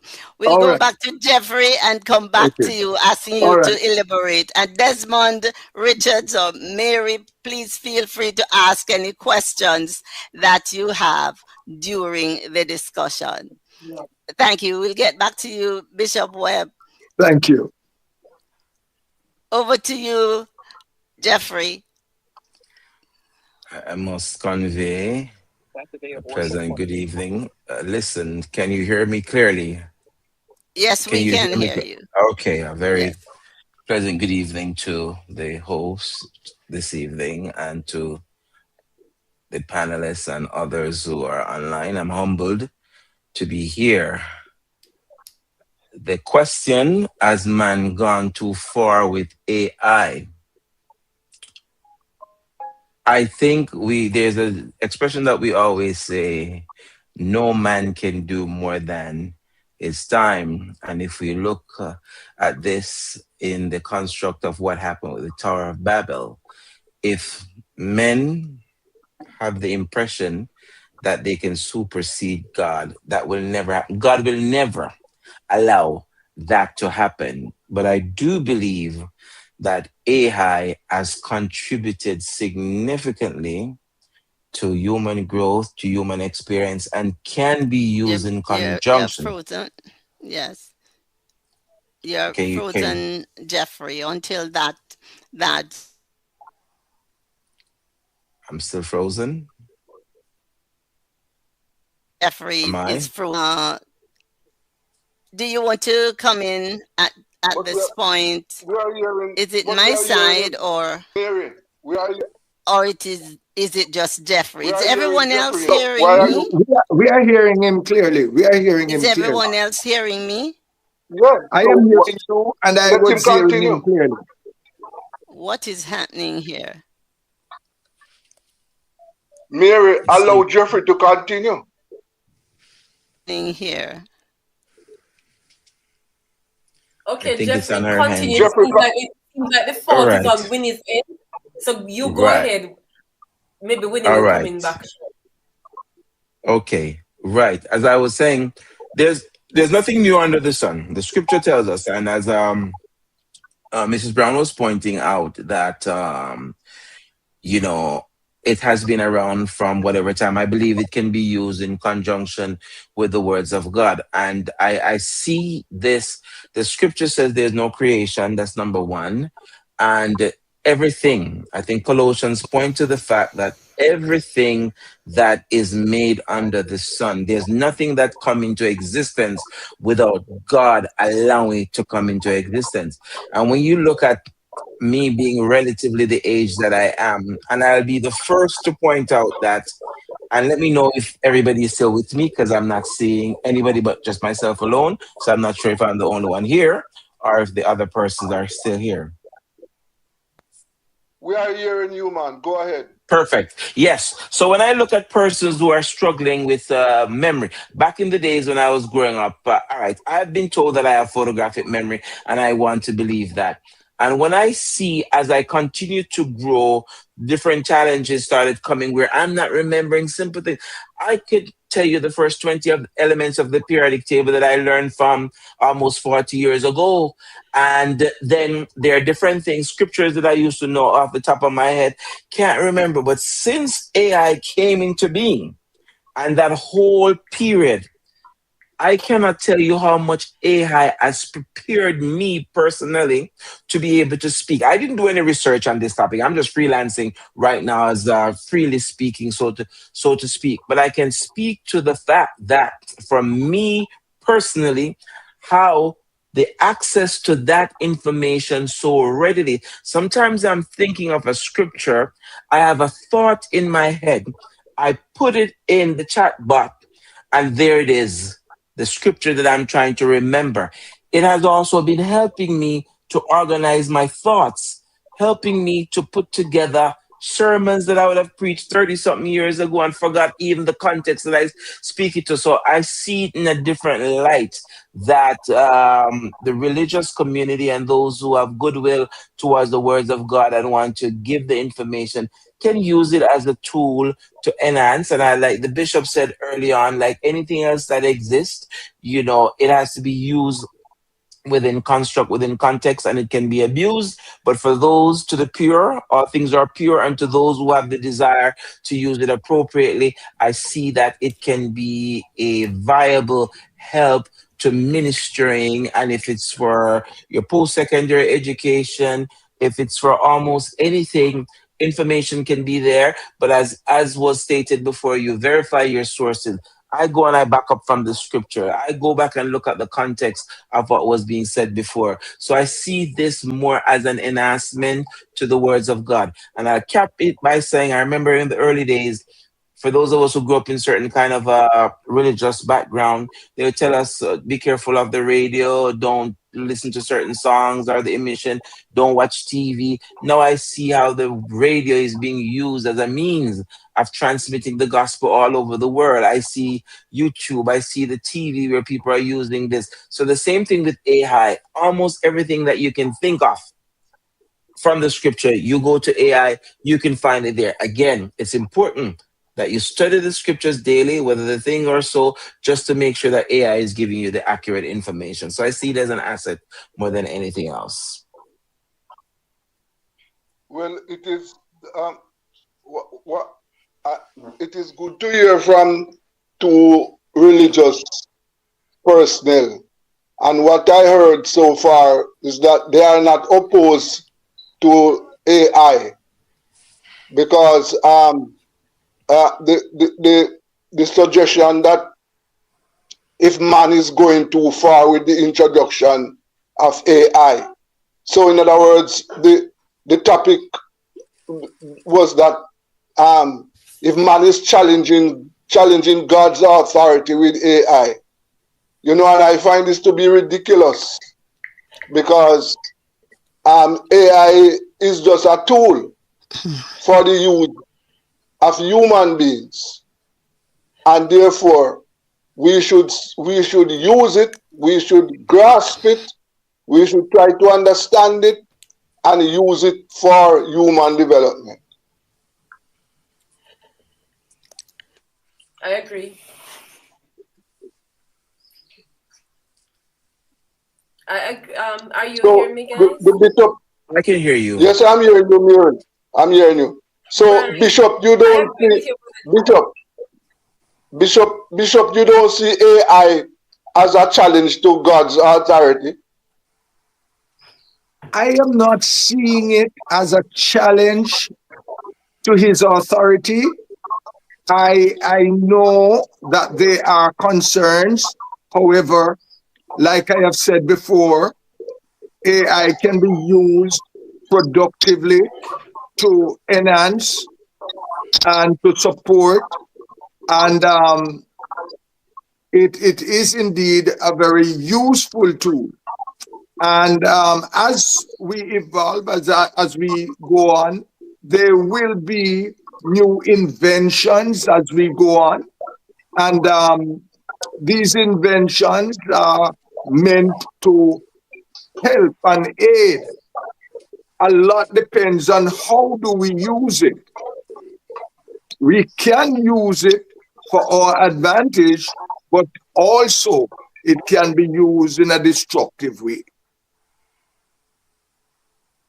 No, the point you make earlier, Bishop, about double checking the information. Like, for example, I deliberately did some research using AI because I already knew what the answer should be. Like, for me, I am Jewish, so I celebrate the holy days, and I did some research about the Passover and the time of the crucifixion. And AI did give me some information, which if I did not know the truth or the better, then I would have been misled by what I got from AI. So what I concluded coming from that is that AI is working with the hands of man. The information, AI don't put in the information itself, but the great thing about it is its capability to be able to gather information from all sources. I don't know how it determines what source to use when you ask it a question. That much, I suppose Winnie has that knowledge. Winnie is more in the tech field than me or Brother Desmond. But what I notice is that it gathers information from from maybe 4 or 5 sources, and then at the bottom of it, it will give you its own little mind, sort of a summary to say, okay, summarize the information for you, like in, say, 5 or 6 sentences, which I found to be very interesting, because these days people don't want to read a lot. We just want to have information at our fingertips, and we want to just get it quick and get it short. We can go have a conversation about a matter. So AI is, in my book, a good thing, just to be used responsibly. And as one of our viewers here is saying, I can identify with that. We have saying AI will make humans lazy. The tool itself is a good tool, but human will be lazy. We don't want to do proper research. Another point is saying, very interesting start to the discussion. I agree with Desmond, and I don't think it's a challenge to God's authority. Corey coming back saying that this current AI model is still learning. It's like an infant. I suppose it will have to learn from us humans, because AI is dead without us humans. So I don't think there's too much of a threat. If AI was to take over the world and get rid of us humans, then where would it get its information from? I'm not sure. My husband, I'll share a story. My husband, 2 years ago, when this AI thing started coming up, because I'm very conservative in everything I do. I'm very conservative in my beliefs and how I accept things and embrace technology and changes. But he's very liberal, and he was right on this AI train from the beginning, running with it. And it turned out that it was a good thing that he did, because right now at work, we are using AI to create ads for social media to promote our products. I'm using AI as an assistant. So Gemini, for example, the Gemini version of AI, I'm not paid. We have a paid version, which we use for graphic design purposes, but we also I use the free Gemini version. I have it there. So instead of using Google searches these days, I use Gemini, and it records and keeps track of my conversations like a human, and just give me compile a list, give me an email list, and it's so beautiful. So Winnie's back. Winnie, do you want to jump in here?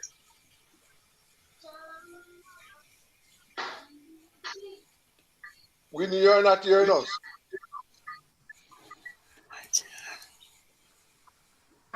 It appears as if Winnie is not hearing us. Okay. All right. I'm waving to her to see if she can see me, telling her to speak. Good. I love the hand signals. But we'll continue. She'll jump in whenever she's hearing us. She'll jump in. So continue. You have a feedback, any of you? And I'll look at the comments in the meantime while you guys continue to speak. All right. Bishop, I think you were making a comeback. I allow you, and then I have something to say, because I really want to say, while Bishop, I'm saying Bishop, it's not like I had approached it in the beginning with open mind, open heart. No. I was more skeptical and staying on the fence. But go ahead, Bishop, before I continue with my thoughts.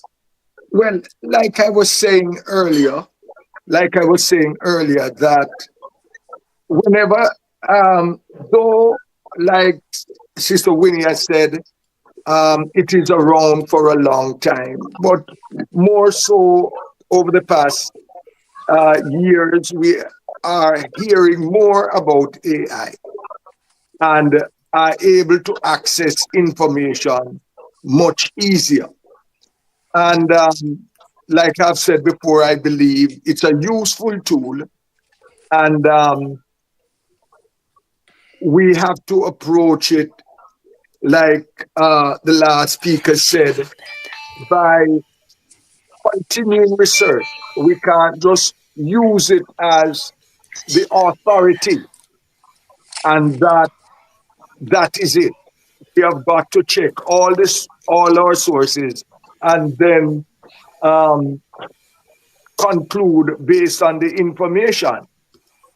Like I said before, it can be used as a useful tool. So many of us are using it and find it very, very useful. However, I was saying that it can also be used, and we heard not long ago that it can cause some people to be chair lazy. We just run with that information. We don't double check, and gone with the wrong information in many cases. As it relates to robots, that development is taking off, and like I've said before, I think recently we heard that a robot for the first time was escorting the First Lady and taking her for the first time. So I am sure that is going to take off. And again, that may cause a lot of people to lose their jobs. And I don't know how we will see that, but that is for sure that when it is fully developed, there might be a lot of people who will not be needed. How that will fare off, I am not so sure. But we have to. I'm going to differ. I've heard this conversation. Go ahead. If I could just comment on what he just said about the loss of jobs. Do you think that we're already sort of seeing the effect on jobs so far? Because how long AI has been around for, like, what, 3 years, and they have been talking about it for a while? And so do you think it's going to get worse in terms of people losing jobs? Because I'm hearing the reports about some sectors that are just completely taken over by the artificial intelligence, and no need for human intelligence. Like I hear this big thing, Brother David, Brother Desmond, you're always up with the news about Amazon was one example of those of a situation where a lot of people were laid off due to AI taking over their jobs. Well, one of the things that we must remember, AI is a human development. AI is managed by human beings, right? The work that AI is doing, it is doing it. It is based on man's human instructions, right? Remember that. So, if man has reached a point where they develop robots to replace human labor, then that is also a phase of development. And the doing of man, not the doing of the intelligence itself. I am back. Thank you. I missed a number of things, but I heard Jeffrey trying to come in. So I will. It is time to allow the guest, and then we get back to that other point. Yes. All right. Thanks for holding the fort. Yes. All right. I want to speak to a few things that I heard. One, about human being, and that came from the chat, and somebody has pointed this out. I think Mary might have. Human being lazy. I think those who were thinking are being lazy would have been lazy before AI come along. And one of the person who has made it very favorable to me in terms of just passing on information and did not necessarily know how I was receiving the information about AI. I know this person to be extremely diligent, and anything that she does her research, she puts her heart behind it. And whereas I was speaking to the fact that I find it to be an enhancement, and going from a scriptural perspective, the Bible says, knowledge, man will be running to and fro, and knowledge shall increase. So even after AI, there's going to be something coming. So we can, even if I could even use Bob Marley or whichever, I think it was Bob Marley who says, none of us can stop the time. That even from the religious perspective, there's nothing that we can personally do to stop development. If it's not going to be this, it's going to be something else. And not only that, let me challenge everybody who is on here. Who do you think men getting this information from? It has to be God, who is giving them the capacity to think, to process, and to make this tool available. Okay. Desmond, just before you come in with that, a point of correction. I said it at the beginning before you came on, Mary. AI has been around since the early 1950s. I saw the comment that it is more than 3 years. What makes a big difference and why everybody is now on board is that November 30, 2022, OpenAI released ChatGPT, the first chatbot that the public could use. And that has changed everything. The past 3 years have been like no other time in the history of mankind. So back to you, Desmond. I had to correct that. Thank you. No, the brother said a while ago that all the knowledge that man was given by God. But I am questioning that. God, define God for me. I believe that this will be going in a direction that was not where the host had in mind, or whoever came up with this idea. So the definition of God would be something that I would not be prepared to define as a person who came on as a guest. And I'd rather, because we were, that I could get into it, but I think out of respect for what the discussion should be, there would have been an established idea that are we going for against God. Hello. So that idea would have been there Hello, before. sir. Hello, sir. If you know the name of this program, Frankly Speaking.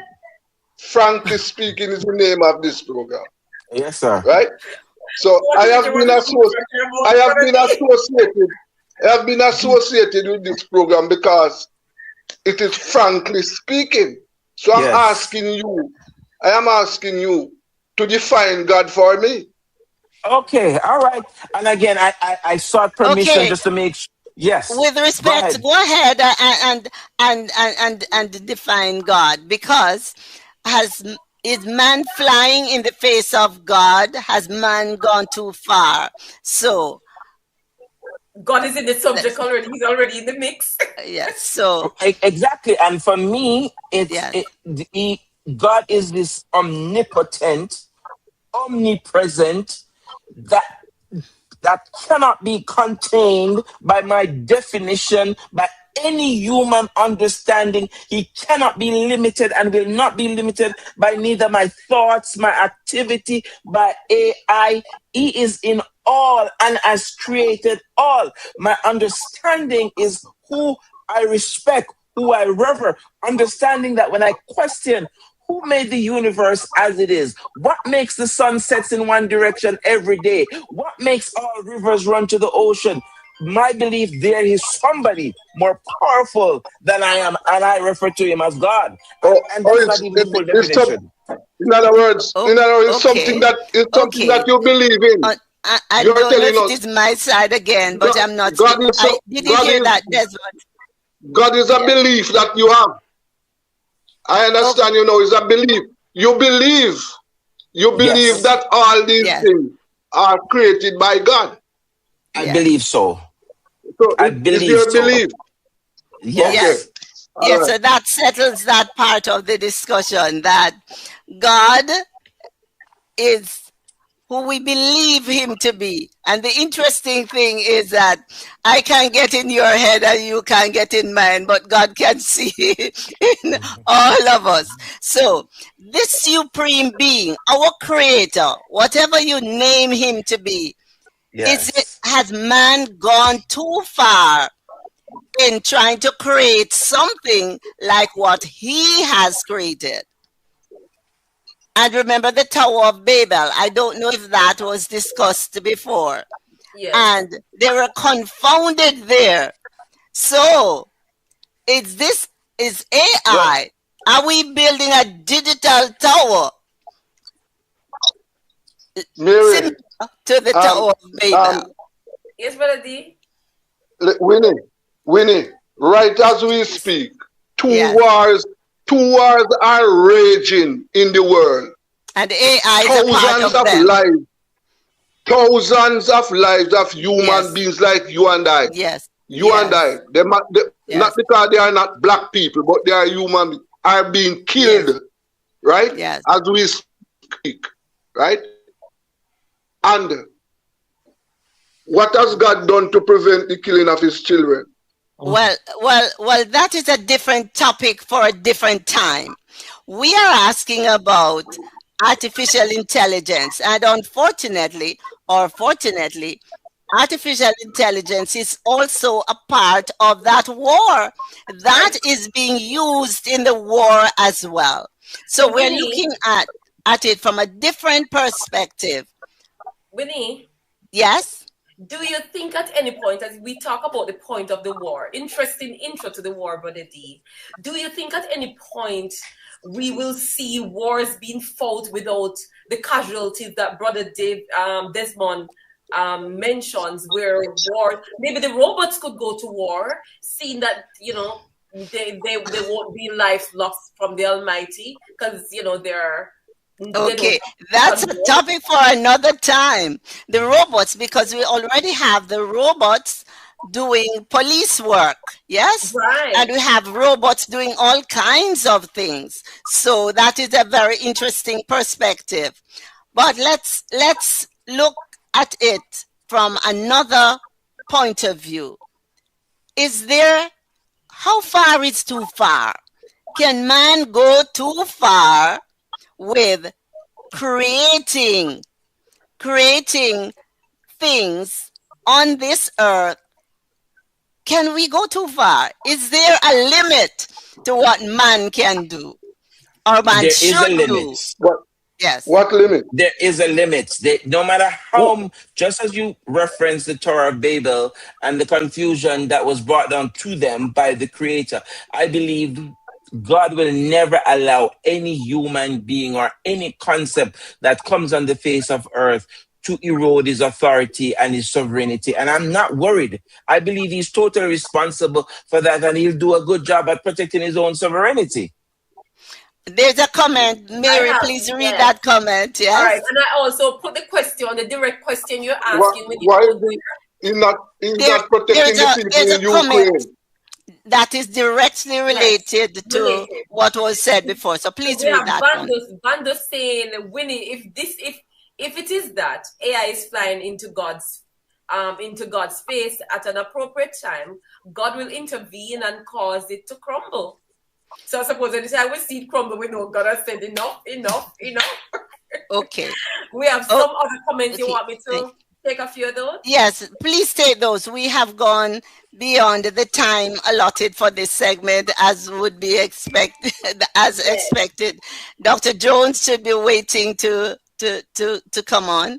He should have been on at 4:30. So this segment, we're wrapping up this segment now. And then we will still continue with AI. So let's have those comments quickly, please. All right. Humans aren't improving their thinking, brain capacity, nor their cognitive nor emotive skills. But AI is learning and growing. My smartphone can talk to my electric car and so forth. Let me see if we can take another one. Remember now that AI is governed by the inputs and perspective of other humans. We may have our own, who may have their own agenda. So we need to be able to determine what is authentic information and data. Winnie, I'll stop it there. You can go ahead. Okay. I must say thanks very much to Bishop Webb and Jeffrey Noble for spirited discussion. I am so sorry I was not able to it. I will hear it on YouTube. And thanks to our listeners and viewers. And the poll question, I am not sure if you all paid attention to the poll question. Please answer that. Thanks again, Bishop Webb and Jeffrey. Next time, it was great having you, and please stay with us, listeners and viewers, for the second segment with Dr. Lucien Jones and the bots, the AI bots. Thank you so much. Thanks for having us today. Thank you so much. Thanks.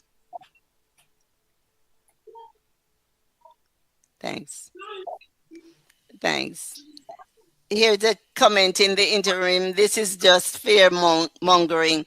I'm not sure what that is about, but that's okay. Well, we have our viewers this evening are very, very active.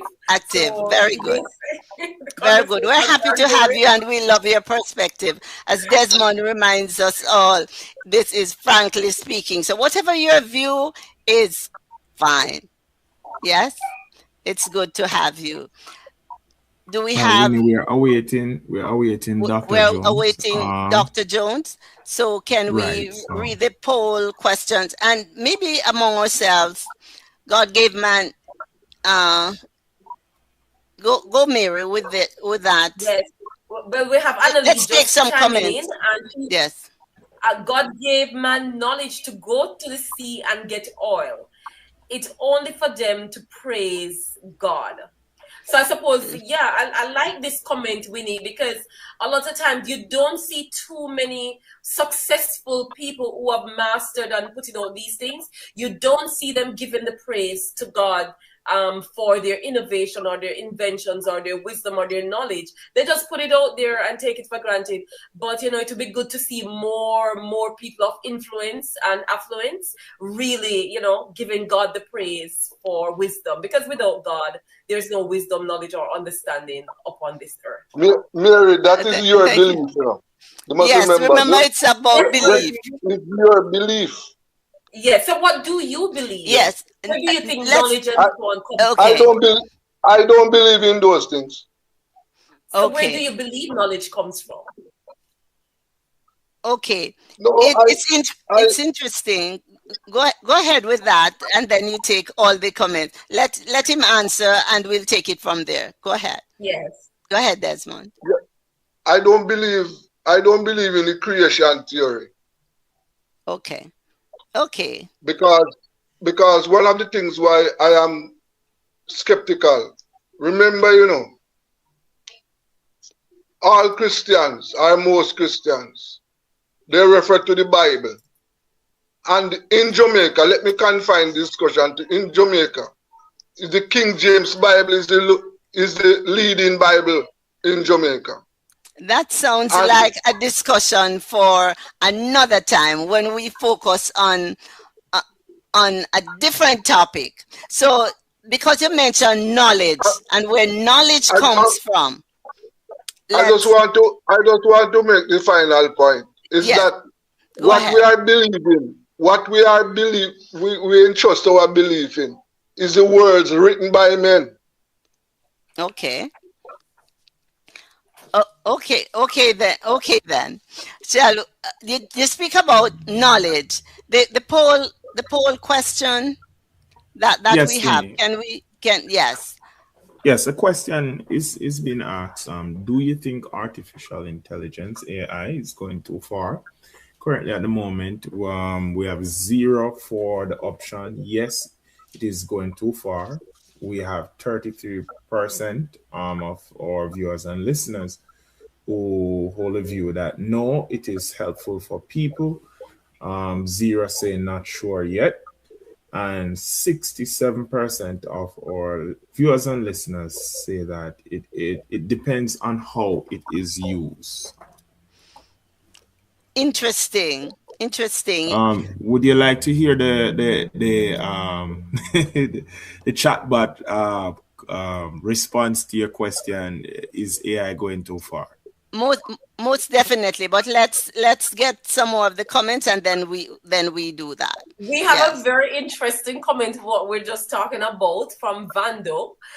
Vando is giving me wonderful news. He's saying just 2 weeks ago, the inventor of the web was giving thanks to God for the knowledge he gave him, and that he has dedicated to human cause. That's beautiful. Hallelujah to that. Yes, there are a number of persons. Read the comments, please. I like to make sure that our viewers and listeners are acknowledged. Go ahead, please. Annalise says God gave man knowledge to go. Well, we read that one already. God is a spirit. This one. Where you seen that one? I saw it earlier. It's on the screen now. God is a spirit that inspire holy men to praise his holy name. Okay. Yes, I want us to make sure that we focus on what we are talking about, because you know what will happen? We can go in so many different directions that the meat of the matter is left. So let us. Dr. Jones. What happened to Dr. Jones? I'm not sure. We're expecting him to. We're still expecting him. We are still expecting him to come in, and I would love him to come in. So we have read the comments. Now over to you, Joshua, with what the bots have to say about themselves and about flying in the face of God. Let's hear from them.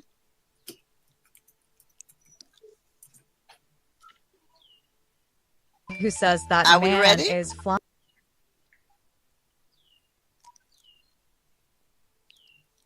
Hello again. I have a question for you.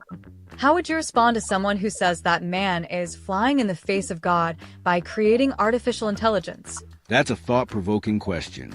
Some people believe creating AI is a form of hubris, challenging God's authority or natural order. Others see it as human innovation, using God-given talents to advance society.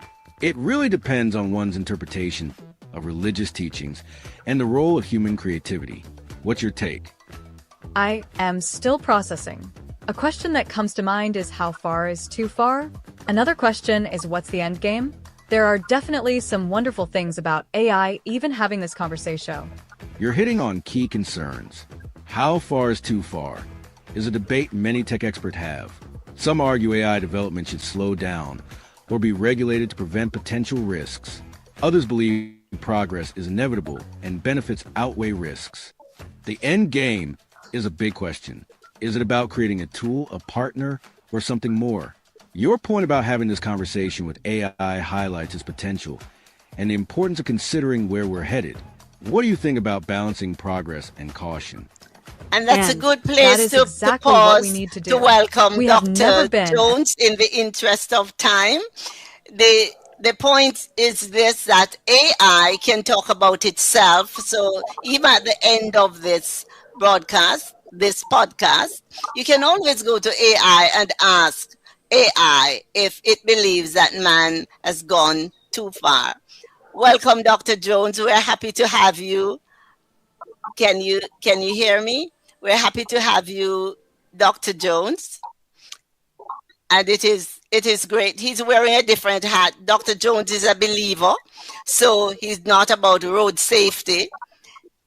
If he touches on medicine, it is his belief in God that brings him here today. Welcome, Dr. Jones, and please share with us your views on AI and all you have to say in the limited time we have left. Please go ahead.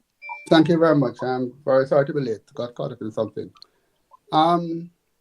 So Christianity teaches just one basic thing, that Jesus died for your sins and was raised from the dead for your justification, which really means sanctification, becoming a new creation. If AI or the pursuit thereof does not interfere with your understanding of who God is, a God of mercy, a God of love, a God who has rescued sinners from being part of the devil's work into the kingdom of God, inaugurated by Jesus Christ. And we are in Palm Sunday, so we need to understand these things. If the pursuit of AI does not interfere with that, then from my opinion, it does not affect our relationship with God. It doesn't fly in the face of God. It becomes part of a tool, just like other technologies in human history. From the beginning, when man created the wheel to assist him until now, when man created electricity, when man created immunization to protect you from disease, it is part of a whole stream of technology that man has been privileged under the guidance of God to assist in development of humankind. So I don't believe AI is, in that context, is something which flies in the face of God. If, on the other hand, people are pursuing AI as an idol, as a way to get beyond God, then that's a different matter altogether. But that is something in the human heart which has been ever since immemorial, that people create idols to pursue their own ends. But the basic innovation that man has been allowed to do by God's provision is to assist in the development of humankind. So in that context, I don't believe it's something which flies in the face of God. No. Thank you so much for sharing that, Dr. Jones. And AI, as you said, has been very useful to mankind, like other tools. And I'd love you to share with us a very recent development that AI has helped to facilitate in the treatment of Alzheimer's and other brain-related diseases. And into the last part. In the treatment, the last line of it, can you see this screen, Dr. Jones? Can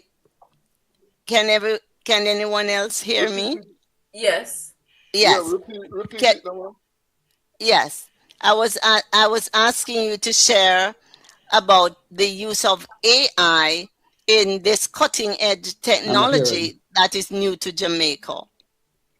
Dr. Jones is not hearing me, he says. So for our Dr. Jones cannot hear me. Will someone else speak and see if he can hear you? He's not hearing me. I'm hearing you well, Winnie, and I'm seeing the flyer you have on the screen. Are you hearing me? I am hearing you. Dr. Jones, can you hear any of what is being said? I'm hearing him coming in. Okay, I was hearing him before too. Well, what we have on the screen, in the interest of time, this is, as you can see, it's a brand new technology, and I was able to learn much more about this. It was Dr. Jones who introduced me to this, but I got the information, the details from Gemini. Gemini was able to tell me what was happening here in Jamaica when the technology came to Jamaica, which doctor is involved. I don't know what's going on, doctor. Can you see what's going on? Dr. Jones start now. No, he says he's not hearing. I can hear you now. But I was hearing you can hear now. Okay. Okay. So go ahead, Dr. Jones. No. So in terms of AI, I mean, it's been used in medicine now for a whole lot of new developments. What I see on the screen here is something that's being used by Dr. Francine Gale to treat Parkinson's and Alzheimer's. I'm not sure that is totally AI, but it may involve some aspects of AI. But certainly it's been used in medicine to assist in treating patients. Without a doubt, it's and being used for good purpose too. So I would agree in a general principle that it's been used in medicine, but I'm not 100% sure that in the instance that's been cited, Dr. Gale's new machine is AI.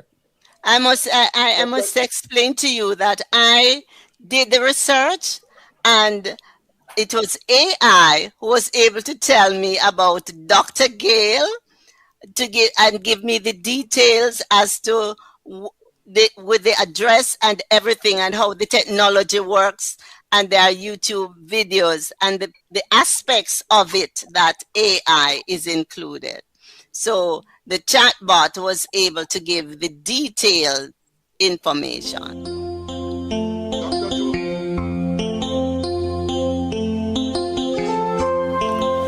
Well, that's the end of today's show. Thanks to all my listeners and viewers. Thanks to my technical operator, Kevin. Yes, and you know, we at Rebel Radio, we are appealing to all road users to be careful. Over the weekend was very bloody on our roads. Yes, we lost 6 lives. And you will recall that we were asking for an accident-free weekend. Well, it didn't happen. So we are asking drivers, riders, pedestrians, just be careful. Too many lives. And keep safe until Wednesday. This is Rebel Radio, and I'm Desmond Richards.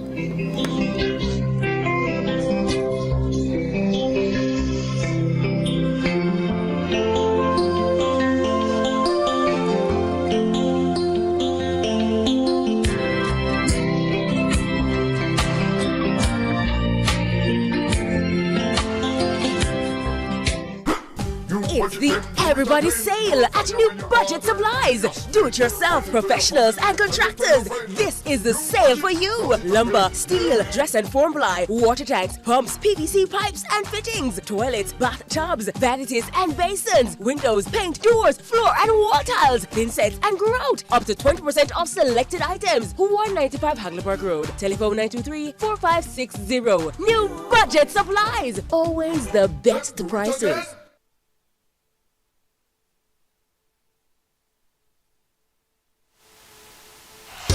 Tools, hardware, and supplies is turning up the heat this summer with their super saving summer sale. Prices are slashed on everything you need to fix up your home. Beautiful tiles, sleek doors, top quality windows, modern sanitary ware, exclusive flooring, and more. At Tools, hardware, and supplies, we have you covered for the summer. So come visit us at 279 Spanish Town Road, 4 South Camp Road, 8 Red Hills Road, or online at toolsja.com. Tools! King of